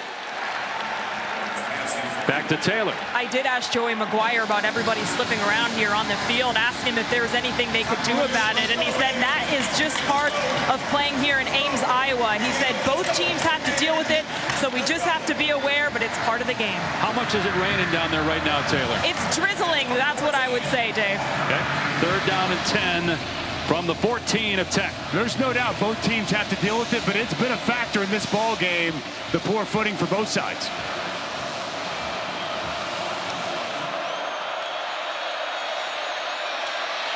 Morton unloads, and an interception at the 30-yard line by Jontez Williams. There is a penalty flag at the line of scrimmage. Boy, that would be costly if it stands as a pick. Field position inside the 30 if this penalty is on the Personal offense. foul. Illegal hands in the face. Defense, number 11. 15-yard penalty. Automatic first down. Tyler Onyedum called for that penalty. It's an automatic first down. Again, Iowa State doesn't normally get penalized. They don't do these things. Wow, what a costly mistake right in the middle. You can see getting the hands up in the face of the center, Sheridan Wilson. Texas Tech, Behren Morton just got bailed out because that was blanket coverage and a big interception, but a huge 15-yard penalty. And Brooks dragged down at the 30. They had Iowa State coming into today just 23 penalties in 7 games. They've had 6 penalties in this game. 2nd and 9 after the 1-yard run by Brooks. You think about the job that Matt Campbell has done at Iowa State. When he took over his first year, they were 3-9, and then just a couple years later, 8 wins. Another 8-win season, 9 in 2020. The last 3 years, 18-20. So they struggled, but he's got them back undefeated in contention for the CFP. Morton stepping up, running, makes a man miss, and dives close to the first down. They'll mark him a yard short. It'll be 3rd and 1. Boy, it's a smart play by Behren Morton, just getting up the field, getting what he can get. Tech going to go quick. You got to imagine a Taj Brooks run on 3rd and short. And it will be. Brooks finds the hole. He's out to the 43. He told us yesterday, sometimes I'm too patient. I got to hit the hole quicker. That's what my coaches have been telling me. It's what I want to do. And we're seeing more of that here in the second half when he gets a chance to touch it. Brooks again finds room. And again, Dusty hit that hole quickly. No dancing. Gain of close to 9. Well, it's an excellent job by Sheridan Wilson, the center. I mean, this is a pancake block, opening up that hole for Taj Brooks, and a nice run on 1st down. Morton on 2nd down and short, taking a shot, and a back shoulder throw, and it's caught by Aiken. He was on the ground, and he made the catch at the 22. Wow, did he catch this? Unbelievable concentration and adjustment by Aiken. He's slipping, he's falling, gets his right arm underneath this football. That is fantastic by Clay Aiken. And here's Brooks as Tech wanted to snap it quickly before the booth, and Matt Campbell had a chance to look at that to maybe challenge. Pardon me, Coy Aiken on that. How about that play? That was incredible, getting his arm underneath that football and bringing it in. He is slipping, falling as he's going to the ground. We've documented the poor footing here today. And Aiken, whose dad is a rodeo coach, able to make that grab. On 2nd down, little trick play. Morton off the flea flicker. Looking downfield, but everybody covered. And so Morton throws it out of bounds. Great recognition in the secondary by Iowa State. Pressure by Tyler Onyedum. Well, this is so good, and we're going to play it, guys. Nobody open on the trick play. I mean, it's just great coverage all the way around. Everywhere you look. And the officials had a discussion. Did he get outside the tackle box before he let that football go? Not going to draw the flag, saying he got outside the tackle box when he let it go. A big 3rd down here for Texas Tech. Kelly been the go-to guy Morton's looked to in these spots. Morton to the end zone for Kelly, and he hauls it in. Touchdown. Penalty marker is down in the end zone. What a throw and catch. Jeremiah Cooper had the coverage. It's going to be on the defense. This will stand, and Tech has the lead back. Holding. Defense. Number 4. Penalties applied. Result of plays, touchdown. Incredible individual effort here by Josh Kelly, and what a dime by Behren Morton. Wow. What a response here from Texas Tech. One-on-one on the outside. Cooper draped all over him. And that pass just put perfectly over the shoulder. The concentration with the contact going on by Josh Kelly. Wow. Extra point from Garcia. How about that drive? They go 98 yards in less than 4 minutes. You had the great adjustment by Aiken to make the catch to put them in the red zone. And then for the big play, they go to Josh Kelly again. 2 touchdowns on the day for Kelly. He had 3 all season coming in. And how about the response from Baron Morton? Back-to-back picks, almost a third, but because of a penalty on Iowa State, the drive kept going, and Morton gets him into the end zone. That illegal hand to the face. I mean, so costly for Iowa State. You touched on, extends that drive, but the catch by Aiken, the concentration by Kelly, unbelievable drive put together there by Texas Tech. Dave, they had not had anything going whatsoever since really the second possession of the first quarter, and right when they have to have it, put together the drive of the season to this point to regain the lead. Controversial play on the flea flicker. We weren't sure. They were looking, and the officials were talking about whether grounding should have been called. After the kick, we're going to check in with our rules expert, Matt Austin. It was really close after that pass by Morton thrown out of bounds when the defense read the flea flicker and had good coverage downfield. But Texas Tech, after losing the lead late in the second quarter, gets it back here late in the third. Fair catch. It'll come out to the 25. Matt, what did you see on that flea flicker with regard to grounding? Yeah, Dave, this is one of the rare occasions where the quarterback cannot legally ground the ball. And the rule is if the quarterback gives, or the person who receives the snap, if he gives up possession anytime during the down, then he has no longer protected being able to ground the ball. So it doesn't matter if he got outside the tackle box or not. He can't throw this ball away. He's got to get it near a player. So in my opinion, this should have been a foul for intentional grounding. You saw a receiver in the back of the end zone. That ball landed, though, about the 8-yard line out of bounds. So you have a point there, but the officials felt that there was a receiver in the area and didn't flag him. Iowa State running the ball, and Sama breaks a tackle and a first down. Gain of 16 for Abu Sama III. Was an excellent job. Contact balance by Sama. Breaking a couple tackles, making Tech defenders miss. And a nice chunk run to start this drive. Jacob Rodriguez missed the tackle that time. Leading tackler for Texas Tech.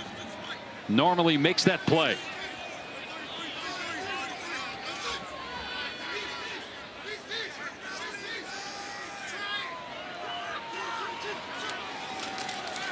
Here's Jalen Jackson off the right edge. Through a crease.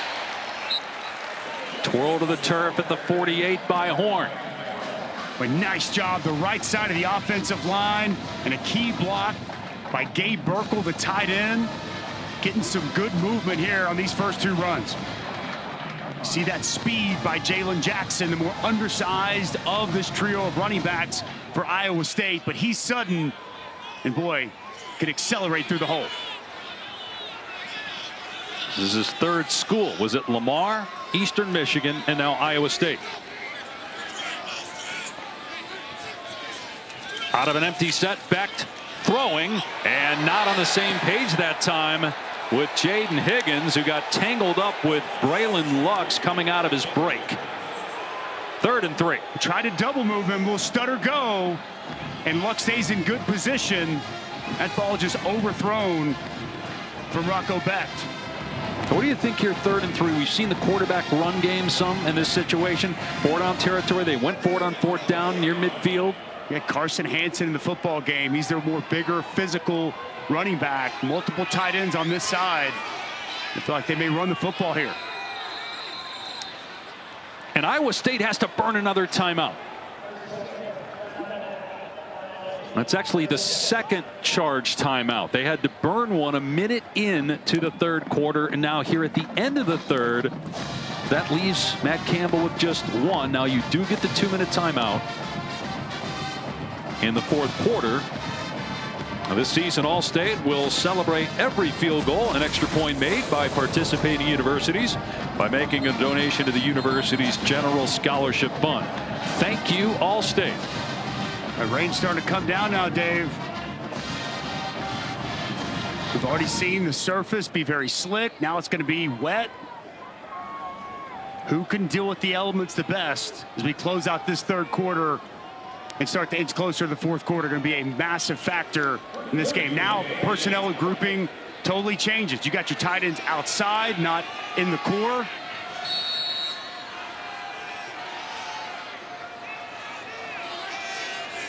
Instead of pass play, getting rid of it quick to Knoll, turns upfield, and looks like he's got the first down.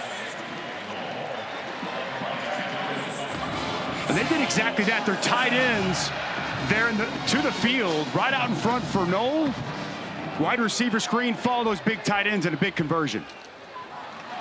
Back over the middle, caught. Knoll makes the grab. There's a flag down on the far side of the field at the line of scrimmage.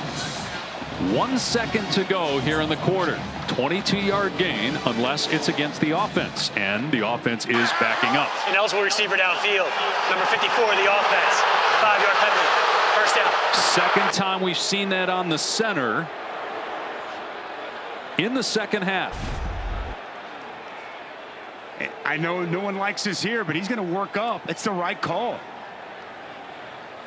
Jared Hufford, he's all the way up at linebacker depth. That's going to draw the flag. 7 penalties, 55 yards on Iowa State.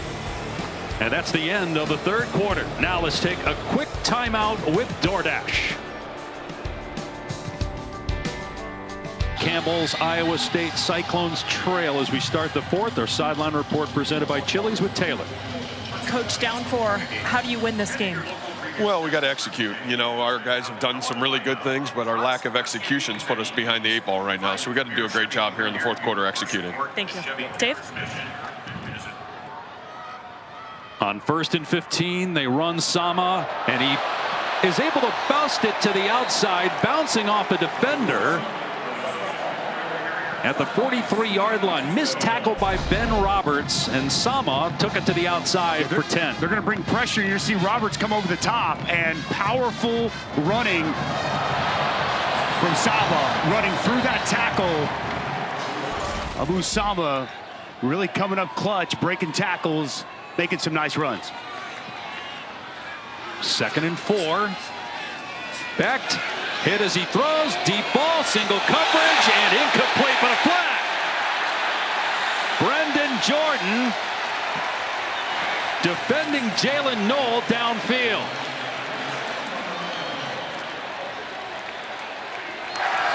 Pass interference.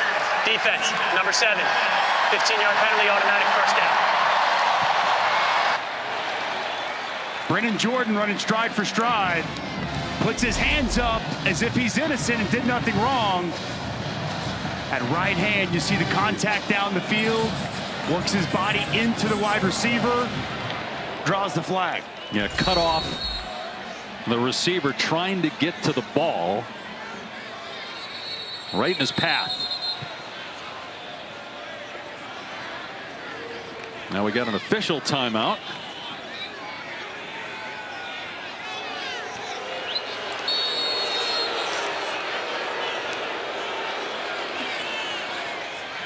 Iowa State inside the Texas Tech 30, trailing by 4. One of 7 unbeatens left in college football. Here's Sama off the left side again. Oh, what a move. He kept his balance inside the 10, and Sama hits the pylon. They say he stepped out first at about the 1-yard line, but what a run by Abu Sama. Abu Sama just making guys miss. Does he get in the end zone? Ooh, that's going to be close, Dave. Where's the ball at whenever his foot hits that pylon? Oh, he's in bounds. Yeah. The official marked him out at the 1.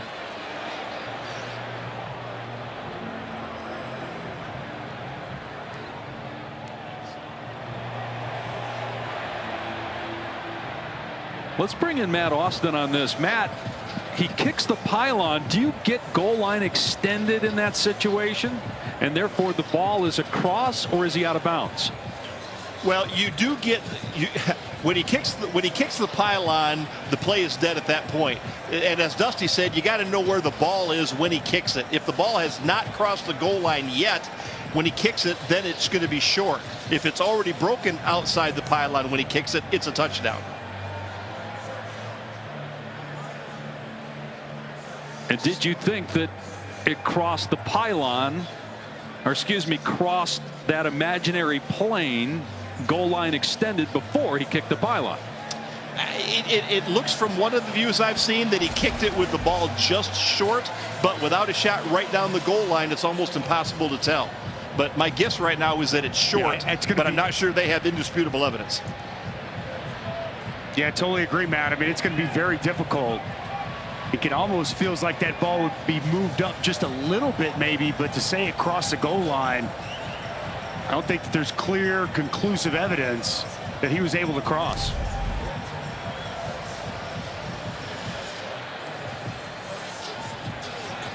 And again, you have to have indisputable video evidence beyond all doubt to overturn the ruling in the field that he's not in. The ruling on the field stands. First and goal, Iowa State. What a run by Abu Sama. Well, he has come up clutch here on this drive, making Texas Tech defenders miss. No, just shy of the goal line, but incredible individual effort with the missed tackles created and putting his offense in prime real estate to regain this lead.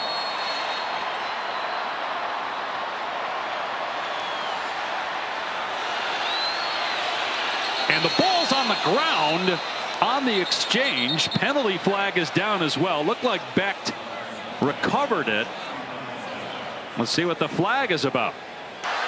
False start. Offense. Number 49. 5-yard penalty.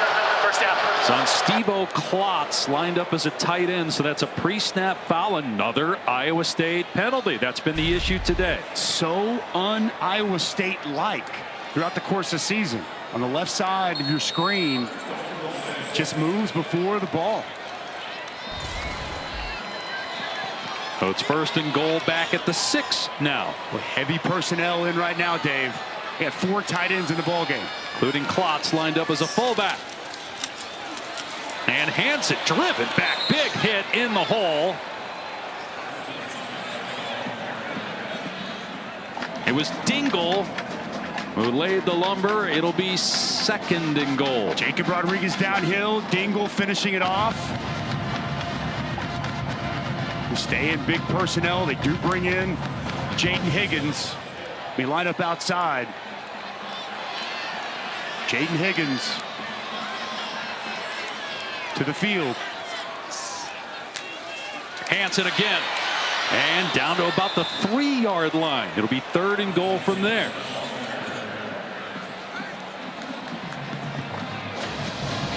Boy, that call and then replay upholding it could be huge.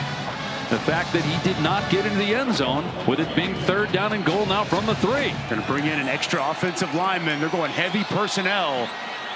Feels like they're going to keep this on the ground. Going to lean on their big back, Carson Hansen. And Texas Tech will call a timeout. Third and goal for Iowa State when we come back. Undefeated season on the line. 7 undefeated teams left in FBS. Iowa State is one of them, but they're trailing by 4. Third and goal, looking to retake the lead. Extra offensive lineman Morrow in. Got to expect they're going to run this here to Hansen.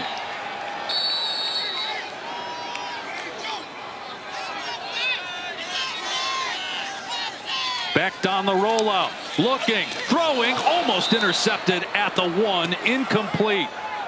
Boy, Baskerville almost took the ball away with the pick. Now it's 4th and goal, and Iowa State will kick the field goal. So good by Baskerville, reading the quarterback's eyes as they roll him out. Steps right in front. Boy, that was so close to being picked off. Good awareness and anticipation by C.J. Baskerville. Surprised they're not going for it here? Or is this the right move? You're still down even if you make it. I think cut it to a field goal game.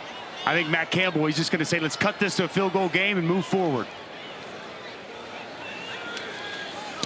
And Conradi nails it at 17-16, a 21-yard field goal. But again, the pylon kicked, but the ball was ruled short. Replay upholds it, and then a false start penalty puts them back at the 6. They're unable to get in. Almost, though, they lose points because Baskerville should have picked that off. And maybe that's why Matt Campbell said, you know what, we're going to get something out of this. Let's take the 3. Got plenty of time left in the game. I was more surprised they didn't run it on 3rd down there to try to get it a little bit closer and then potentially go for it if you get to the 1 on 4th down. Boy, the false start penalty by Klutch just so costly, stalling what felt like was going to be a touchdown drive for Iowa State. 23 penalties through the first 7 games, 8 in this game today for Matt Campbell's team. 2nd fewest penalties, fewest penalty yards for Iowa State this season, but that's a big reason why they're trailing. The illegal hands to the face that kept the Texas Tech drive going. On that play, by the way, Baron Morton threw a pick inside his own 30. Instead, they ended up marching down the field and taking the lead, and they're up 1. Williams on the return, tripped up, and down he goes around the 25. Matt Berry now in the studio. Yeah, Dave Pass, keeping an eye on Florida and Georgia for you. DJ Lagway out for the game. It took halfway through the third quarter for Georgia to finally tie it. It is 13-all in Jacksonville. Wow, Mertz down, now Lagway down, 3rd string quarterback for the Gators. Digging deep in the depth chart in that quarterback room for Billy Napier.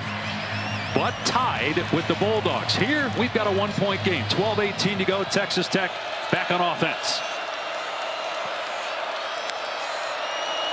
Gonna lean on Taj Brooks here on 1st down, but he's bottled up, and a pickup of about 4. Here's Taylor. Dave, the message to this Iowa State secondary is coming up with an answer for receiver Josh Kelly for Texas Tech. Kelly, 2 touchdowns on the day, 106 yards, and Iowa State wants better coverage for him, so pay attention to that on this drive. Tech running it, though, again.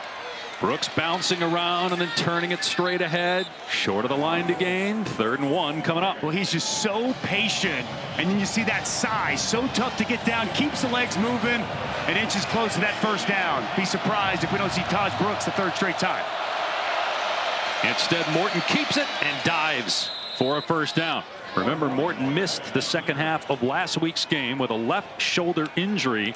They got the x-ray wrong. They said at halftime that it was a broken collarbone. It wasn't, but they couldn't put him back in the game. And then there was some uncertainty going into the week whether he would even play in this game, but he's 100% according to the coaching staff.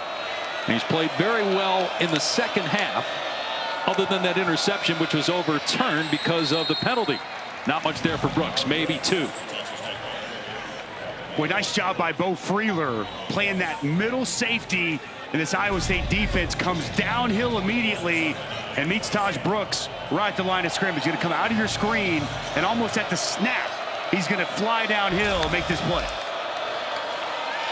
Morton over the middle. And it's caught in Iowa State territory by the tight end Mason Tharp at the 48 for 15 yards. And same thing. So now the RPO, Freeler comes down, middle of the field's open, and they hit Tharp on the slant. Here's Brooks. Over 1,000 yards now on the season, after over 1,500 a year ago on the ground for Brooks. Well, all of a sudden, this Texas Tech offense starting to come. So now, this is after the nice run where we saw him come down here and make the play. Comes downhill now to defend the run. Middle of the field's open, and you get it to your tight end. They run Brooks again here on 2nd and 2. Going to be close to a 1st down. Just the way, whenever you can get Taj Brooks going in this run game, what it opens up at a crucial third down coming up here. Morton kept it on third down on the last opportunity. This time he'll hand it off, and Brooks is walloped. He's short. Bo Goodwin hit him first. They're marking him short. If you're Texas Tech up 1, do you go for it on fourth down? Joey McGuire, I'd be stunned if Joey McGuire doesn't go for it. That's his nature. That's who he's been since he's been the head coach now in year number 3. He's keeping the offense on the field by no surprise. You got Taj Brooks back there, a running back that makes more people miss than just about anybody in college football. Heavy set off the right side.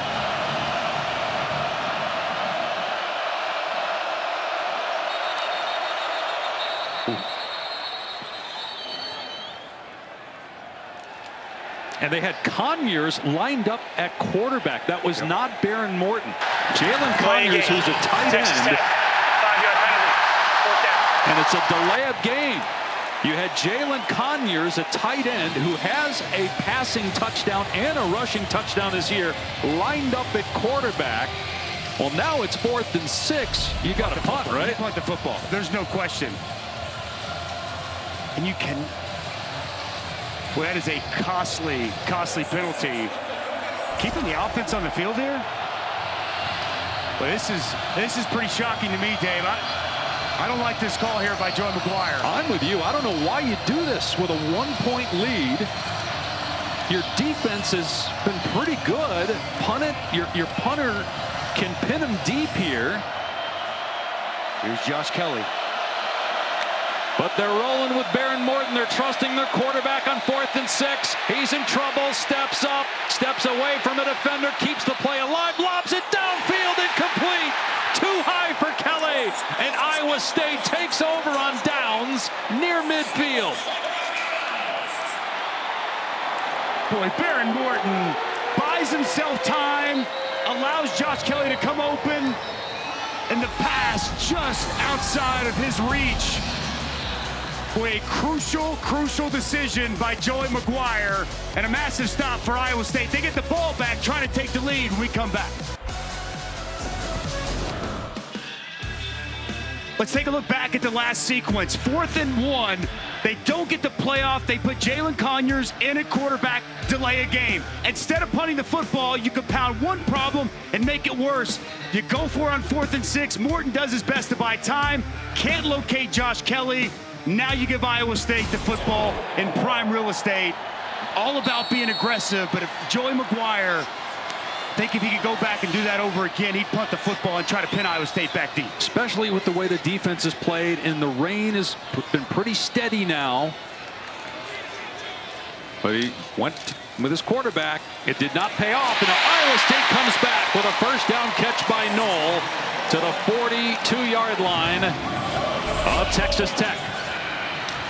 Boy, middle of field wide open. Linebackers flying downhill.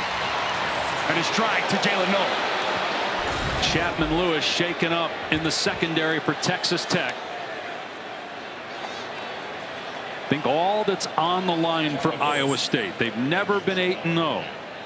They're 11th in the country. We got the first college football playoff rankings coming out on Tuesday night. Iowa State and BYU, 2 of 7 unbeaten teams left. Texas Tech has lost 2 in a row. And the Red Raiders with the lead. Instead of pinning Iowa State deep, they elect to go for it. So on this drive now, Rocco Beck, we've seen it happen a bunch. 2 game-winning drives in the 4th quarter already this year. Ball in his hands in Tech territory. So comfortable in this spot, in this role. He's been very successful this season, and we saw he operated at the end of the first half. And that first throw right there, you can see the confidence he's playing with. And they started establishing the rushing attack on that previous drive. Feels like a lot of momentum now with Iowa State and Rocco Beck. And you mentioned the end of the half, the touchdown pass with 4 seconds left to take the lead at the break. With heavy personnel, they run Sama. Inside the 40, down to the 36. Let's go to Taylor. Rocco Becht told us that his greatest attribute is his mental toughness in these moments. He says he gets that from his mom, Diane, who growing up was responsible for him and his siblings, getting them to where they needed to go when they needed to get there, all while his dad, Anthony, was out playing. And so he relies on that mental toughness that he learned from his mom growing up. Yeah, Anthony, more than a 10-year career in the NFL as a tight end, former first-round pick. Sama darting forward, close to a first down, right at the sticks at the 32. Sama has just taken over these last couple of drives. Good, effective running, following his blockers, and moving the chains yet again. Yeah, that extra offensive lineman, Tyler Morrow, in there on that last play. A lot of different personnel groups with multiple tight ends or extra offensive linemen throughout this game.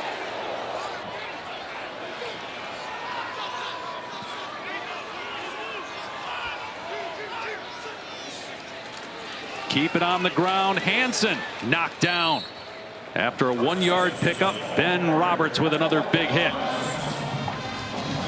Nice job coming downhill by Roberts. We've seen him miss a couple of tackles here in this second half. Nice job getting the ball carrier to the ground. Nearing 6 minutes to go. Iowa State down 1. Spreading it out, going empty here, Dave.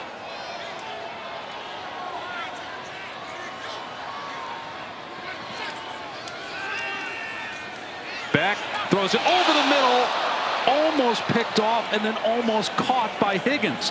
Jacob Rodriguez, the linebacker underneath, had a crack at it. He didn't get it, and neither did the receiver. Well, Jacob Rodriguez, he steps right in front. Rocco Becht fortunate. This pass isn't picked off, just a step behind, unable to get that hand up. Setting up a huge 3rd and 10. Jalen Knoll, Jaden Higgins been the go-to guys. Here's Knoll up top, one-on-one. Instead, Becht running to the right and getting nothing. So it would be a 50-yard field goal try from here. You wonder, did they call that thinking he might get a handful and you go for it on 4th down? It doesn't matter now because it's 4th and 11 after they lose a yard. A surprising play call there by Taylor Mauser. But I thought they would have put the ball on the arm of Rocco Becht, especially with the way we've seen Jaden Higgins and Jalen Knoll win in one-on-one situations throughout the course of this game. But Conradi has a good leg. He's kicking into some wind with, again, steady rain. He's made a 49-yarder today. Hit a 54-yarder to beat Iowa earlier this year. And this one is way wide to the right. Texas Tech ball. Still leading by 1 with 5:17 remaining. Interesting play call, to say the least, on 3rd down. They lose yardage and then miss the field goal badly, and they still trail.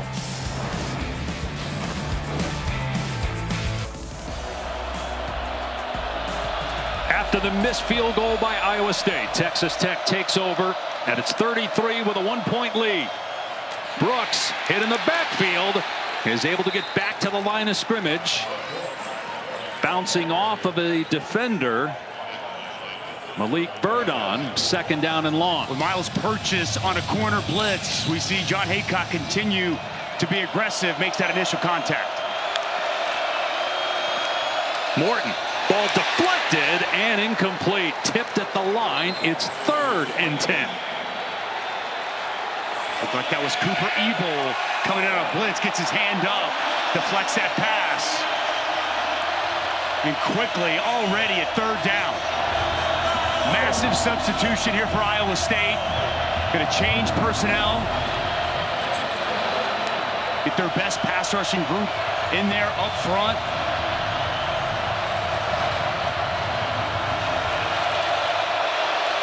Saw Haycock double Josh Kelly last time on 3rd down. 3-man rush.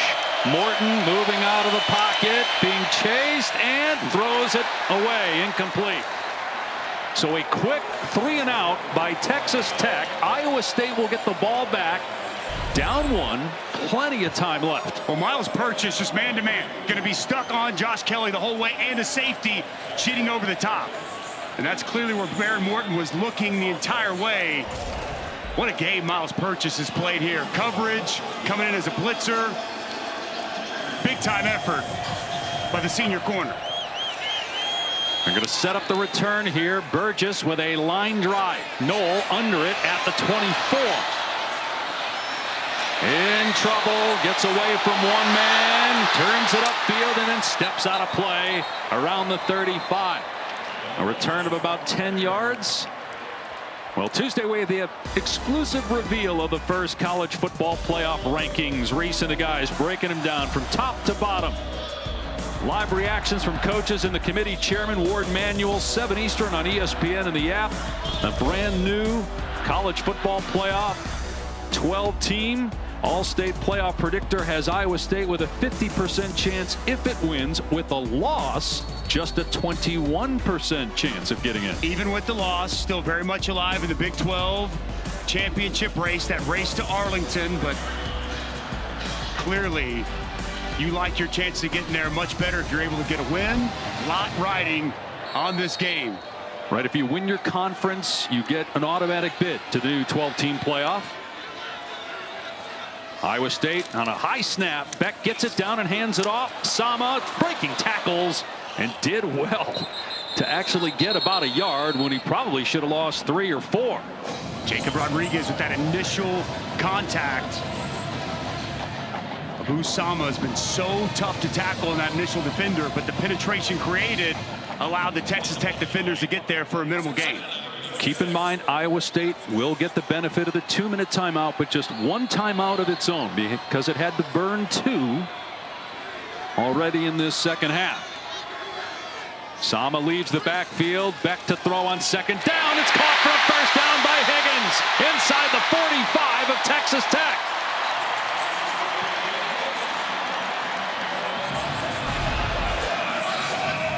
With Jacob Rodriguez, he's going to take 1 step to his right, and it's too late. He can't get back and recover, and allows Jaden Higgins the middle of the field.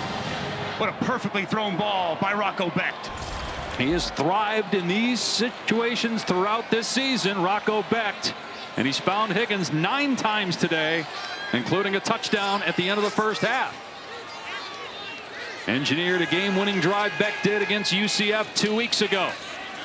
Run play here, nothing. Wow, what a hit by Ben Roberts on Jalen Jackson for a loss of 3.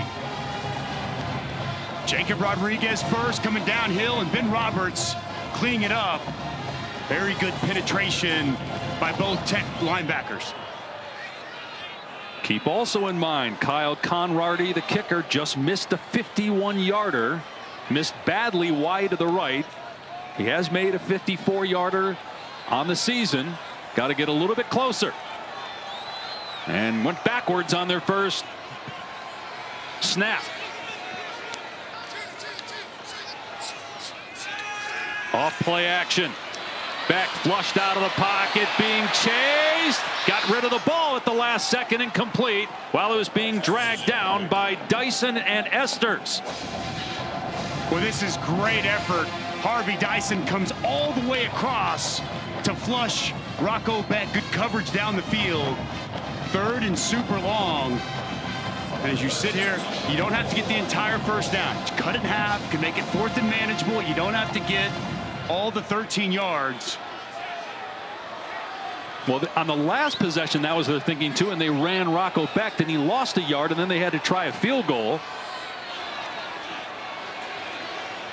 Higgins up top. Beck to throw. Gets rid of it, and it's caught inside the 35, and it's a first down. And breaking free, Carson Brown. Just his 5th catch of the year and his first touchdown. Iowa State back on top.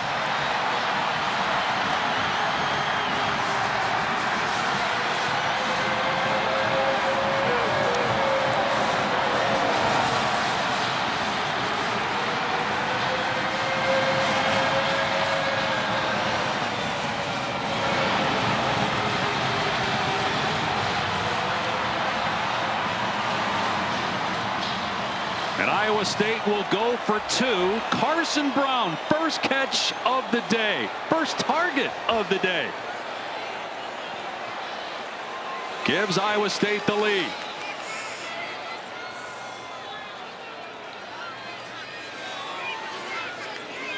High snap, Becht on the rollout. And the pass is incomplete in the end zone, almost intercepted by Horn. It was intended for Knoll. So Texas Tech will need a touchdown, trailing by 5, 2:11 to go. Well, this is so good by Rocco Becht in the pocket. We're going to see Carson Brown work through right here, just shut it down right there. Now, I want you to watch the linebacker, 13, Ben Roberts. He's going to work inside. Okay, instead of getting width, he works inside. Rocco Becht sees that, stands firm in the pocket, hits the open man, and then Carson Brown to the sidelines. As soon as Ben Roberts cheated inside, Rocco Becht made him pay, and what a clutch drive for Iowa State. Rocco Becht does it again, giving his team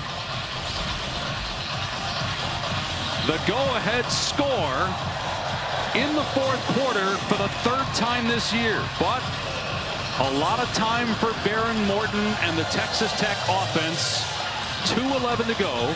They still will get a stoppage at the 2-minute timeout, and they have 2 timeouts of their own.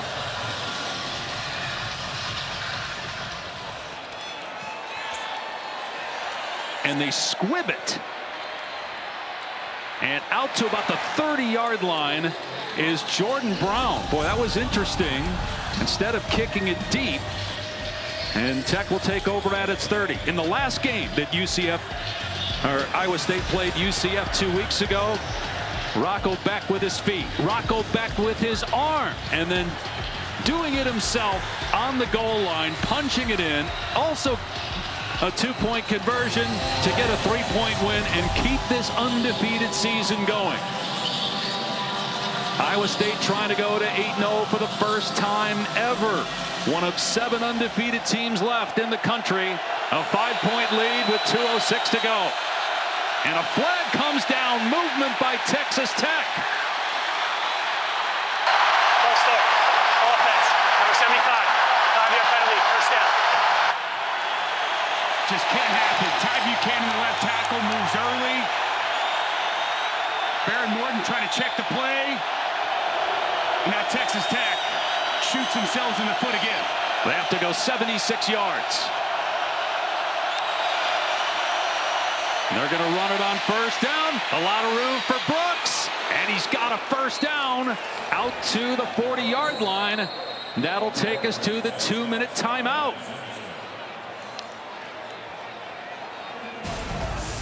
Boy, Taj Brooks, one of the best running backs in the country. Big hole off the right side.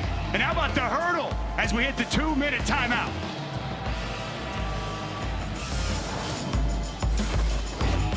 % cash rewards on purchases. Terms apply. Iowa State, clinging to an unbeaten season, has a 5-point lead on Texas Tech. The Red Raiders have the ball at their 40. They need a touchdown. 2 timeouts. 1:59 remaining. Clock will stop on first downs. They're going to run Brooks again, and he maybe got back to the line of scrimmage, and that's it. Got to operate quickly right here if you're Behren Morton.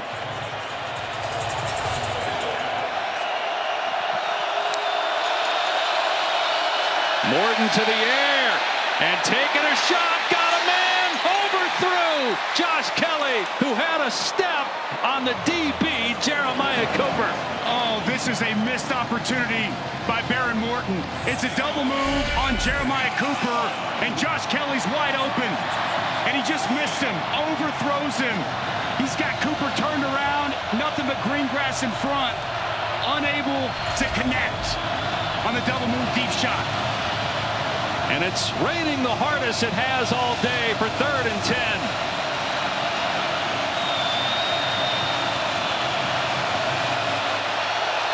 And a flag, movement again by Texas Tech.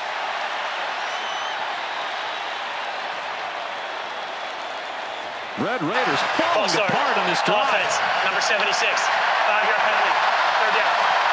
And Caleb Rogers is making his 51st start of the game, of the season. What a career he's had, the captain. 51 starts coming into today. And movement, setting up 3rd and 15. The crowd, a major factor right now.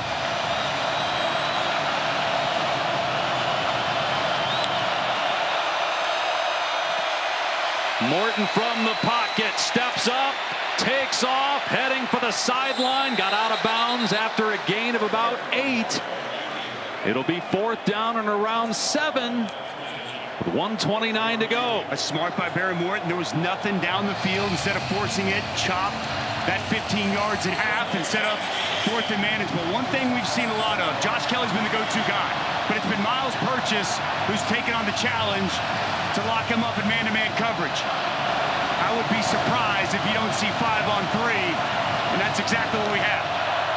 On 4th down, Morton with time, looking over the middle, and a diving catch is made for a 1st down. And it's Josh Kelly pulling it in at the 49 of Iowa State. The clock will stop to reset the chains, and then they run it on the ready for play. Morton off play action, looking deep, going downfield, broken up at the last second and complete. Jordan Brown, the intended target. Malik Verdon was there defensively. Verdon in trail position. He's got a club on one hand, and he's beat initially. And as you see, Brown has to wait on that ball, gets the right hand in, creates the pass breakup. Excellent timing by Verdon to get the PBU. Here's Brooks running on 2nd down with room off the right side. And down to the 33. The clock will stop to reset the chains. Texas Tech still with 2 timeouts remaining. Nice job on the right side. Caleb Rogers helps allow Brooks to get to the perimeter. Morton off a play fake, moving to his right, and the pass caught along the sideline by Kelly. Got a foot down at the 22. Clock stopped with 54 seconds left. Well, this is an excellent throw by Baron Morton, and how about on the sidelines, a little toe tap by Josh Kelly. Ooh, I don't know that he had possession. Ball was moving. You may take a look at this, Dave. He didn't. Catch is under further review. Doesn't pick it clean. His feet are in bounds, but as he's catching that football, it slides down to his side.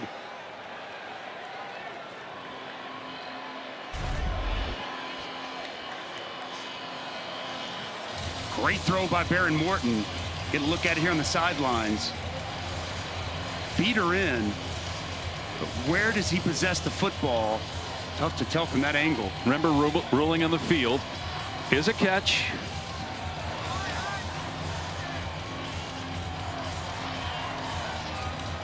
He's pinned it against his leg.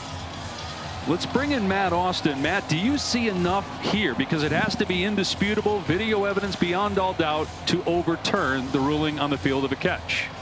I do, because I don't think he ever has firm control. Looks to me like he's chasing that ball down his leg and doesn't secure it until that 2nd foot touches out of bounds. So I think this should be overturned to an incomplete pass.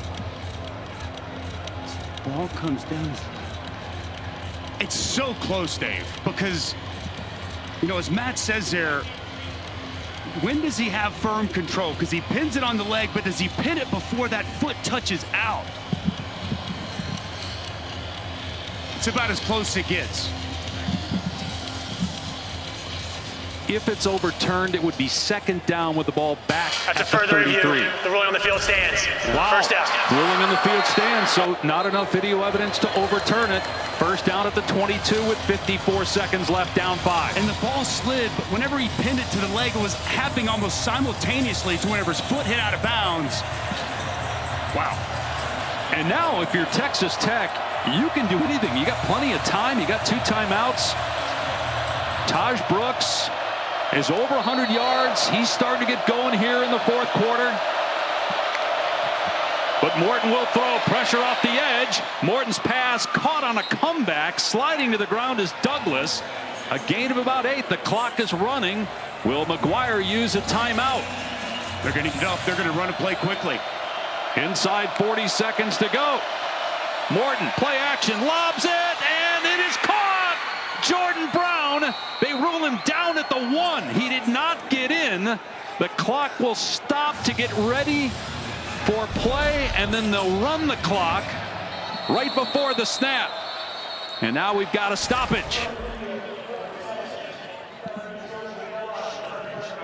So they're going to look at this to see if he got in. Ruling on the field is he is short. But still, Texas Tech 2 timeouts, 29 seconds to work with. Even if he is short, you got 4 chances to get it in from the 1 to maybe win the game. So Bo Freeler is going to come downhill. Okay, they put that in the belly of Brooks. Middle of the field is wide open. And you see Baron Morton put plenty of air underneath that football, allow Brown to go underneath and get it. I think this is the right spot. As he catches this football, knee's going to be down just shy of the goal line, knee down. Ball doesn't cross yet. It's a good spot. Good concentration there by Brown. That ball hung in the air forever. Yeah, and to your point, it's where the ball is when he's down. And it does look like they got the call right on the field. Knee down, that ball was just inside, just outside of the goal line. Really good look at it right there, inside the 1 yard line. All right, so Dusty, let's advance it. Yeah. 1st and goal on the 1, 29 seconds left, 2 timeouts. Tahj Brooks.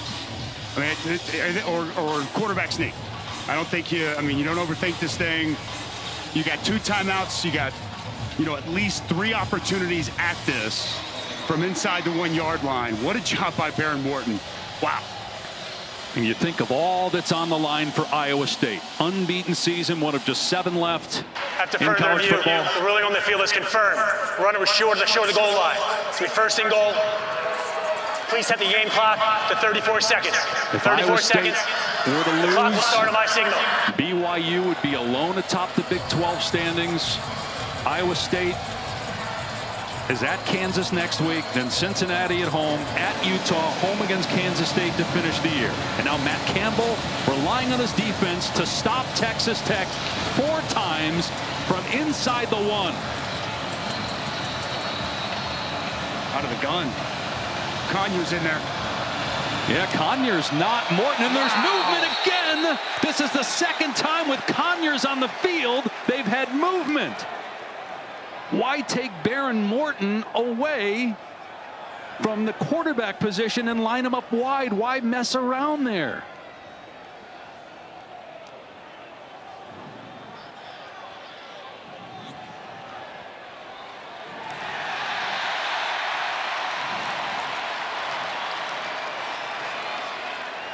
False start. Joe McGuire is going to have to use a timeout here. Otherwise, you're going to have a 10-second runoff because it was a penalty that stopped the clock. False start on the offense. Number 76. 5-yard penalty. 1st down. Iowa State has declined taking the 10-second runoff. Clock will start on the snap. Iowa State declines the 10-second runoff. Well, now it's 1st and goal on the 6, so play call changes maybe, right? Absolutely. Baron Morton goes back in at quarterback. And you mentioned why put in Jalen Conyers. Conyers was a high school quarterback. They've run that package before. Big at 265. Wanted to just try to power the football in. But now you're backed up to the 6. Just another mistake by the veteran, Caleb Rogers.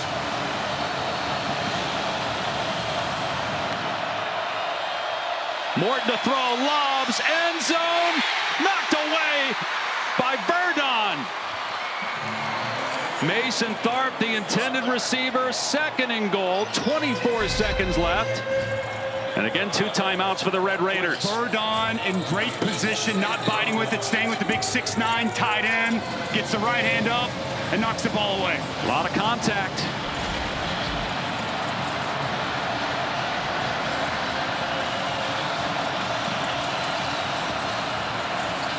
And again, they have Conyers in the game. Looks like maybe a direct snap to Brooks with Conyers next to him. Yep, direct snap. Brooks to the end zone. Touchdown! Texas Tech has the lead.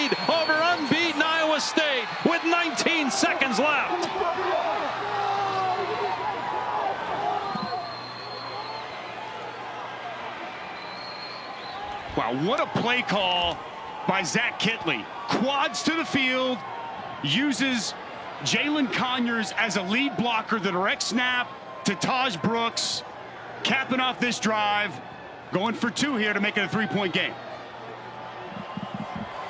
Iowa State has 1 timeout left, 19 seconds to try to get into field goal range. Texas Tech will call a timeout. This is an important conversion. If they get it, even with an Iowa State field goal, we would then have overtime. But obviously a lot has to happen first for Iowa State to even get a shot at that. With Jalen Conyers with the block of his life, watch him set this edge and spring Taj Brooks to the perimeter. Just an excellent job getting into Darian Porter, the corner, and Taj Brooks takes it in. The setup, though, out of your screen, they went quads all the way to the field. So they set it up toward just a corner over there on the edge, and you get a 265-pound tight end matched up on that corner, and Taj Brooks gets to the perimeter, and a huge touchdown for the Red Raiders. Brooks has had almost 100 rushing yards this half. Only he and Ashton Jeanty of Boise State have had 100 yards in every game they've played this season on the ground. He just gave Tech the lead. Red Raiders going for 2 to make it a 3-point game. They put a second back on the clock, too. So it's at 20 seconds now for Iowa State when they get the ball. Morton to throw. Backing up, being chased. And Morton throws it with his left hand into the end zone, incomplete. Trying to do his best Patrick Mahomes impersonation. He told us that Mahomes texts him from time to time. They stay in contact. I'm sure if he's watching, he's appreciating that. Unable to convert. Good coverage in the end zone, but... And give Baron Morton, too, Dusty. You got to protect the ball in that situation. Now, he's got a man open here, and Morton didn't see him. But you got to protect the ball, because remember, if you fumble there, it's a live ball. Yep. It could be returned for 2 points, and Iowa State could win the game. And so it's dangerous that he put it in his left hand, but he was close enough to the sideline and then just chucked it into the end zone. No harm, no foul. And now Iowa State with 1 timeout left. They will get stoppages on first downs as well. 20 seconds left. Their kicker, Kyle Conradi, missed a 51-yarder earlier this quarter, but he has made a 54-yarder earlier this season.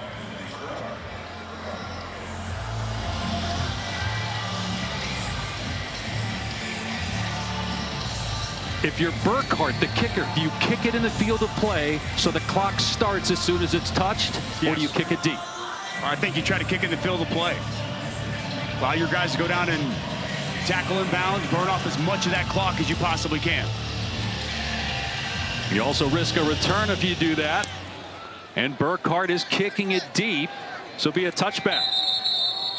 A little surprised that they didn't squib it. The field has been slippery. It's raining. The clock would run. But they chose to kick it deep. And now Iowa State will start on the 25 with Rocco Becht, who has 2 game-winning drives this season, including their most recent game 2 weeks ago against UCF. He led them down the field 80 yards for a touchdown. They need a field goal to win the game. They have to get to about the 38 of Texas Tech in less than 20 seconds to give their kicker a chance. They have 1 timeout. Back to the air, steps up, clock is running. Becht on the move, dumps it off, and getting out of bounds to stop the clock is Higgins with 13 seconds left. 7 seconds came off the clock. Good by Becht to avoid that pressure, find open Higgins. Higgins quickly gets out of bounds as fast as he can. They need about 20 more yards. They can throw it in the middle of the field because they have a timeout.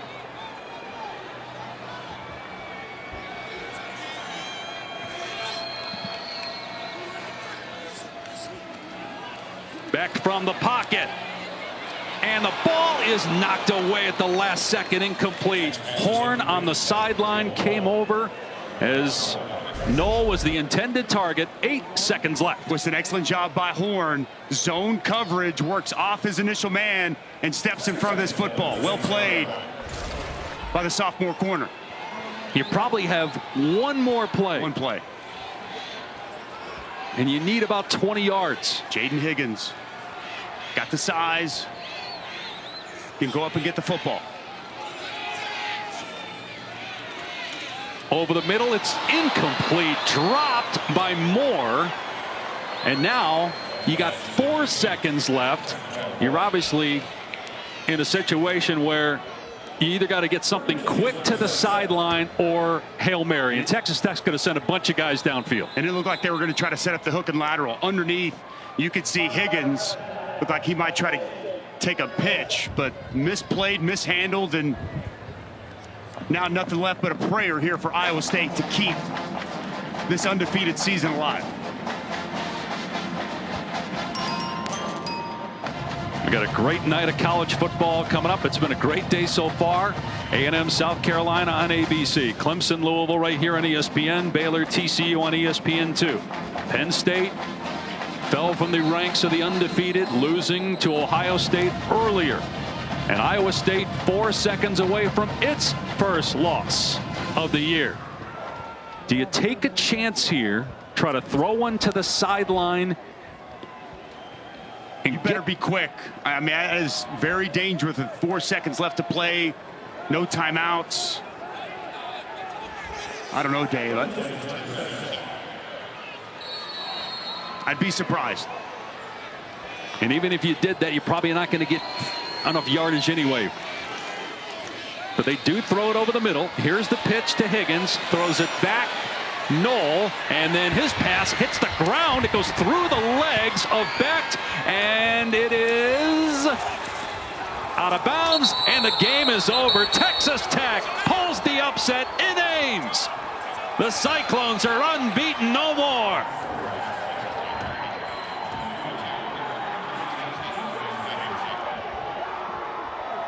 It's a massive win for Joey McGuire for Texas Tech.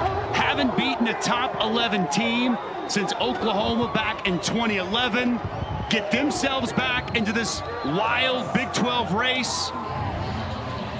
Huge, huge win. And how about for Behren Morton?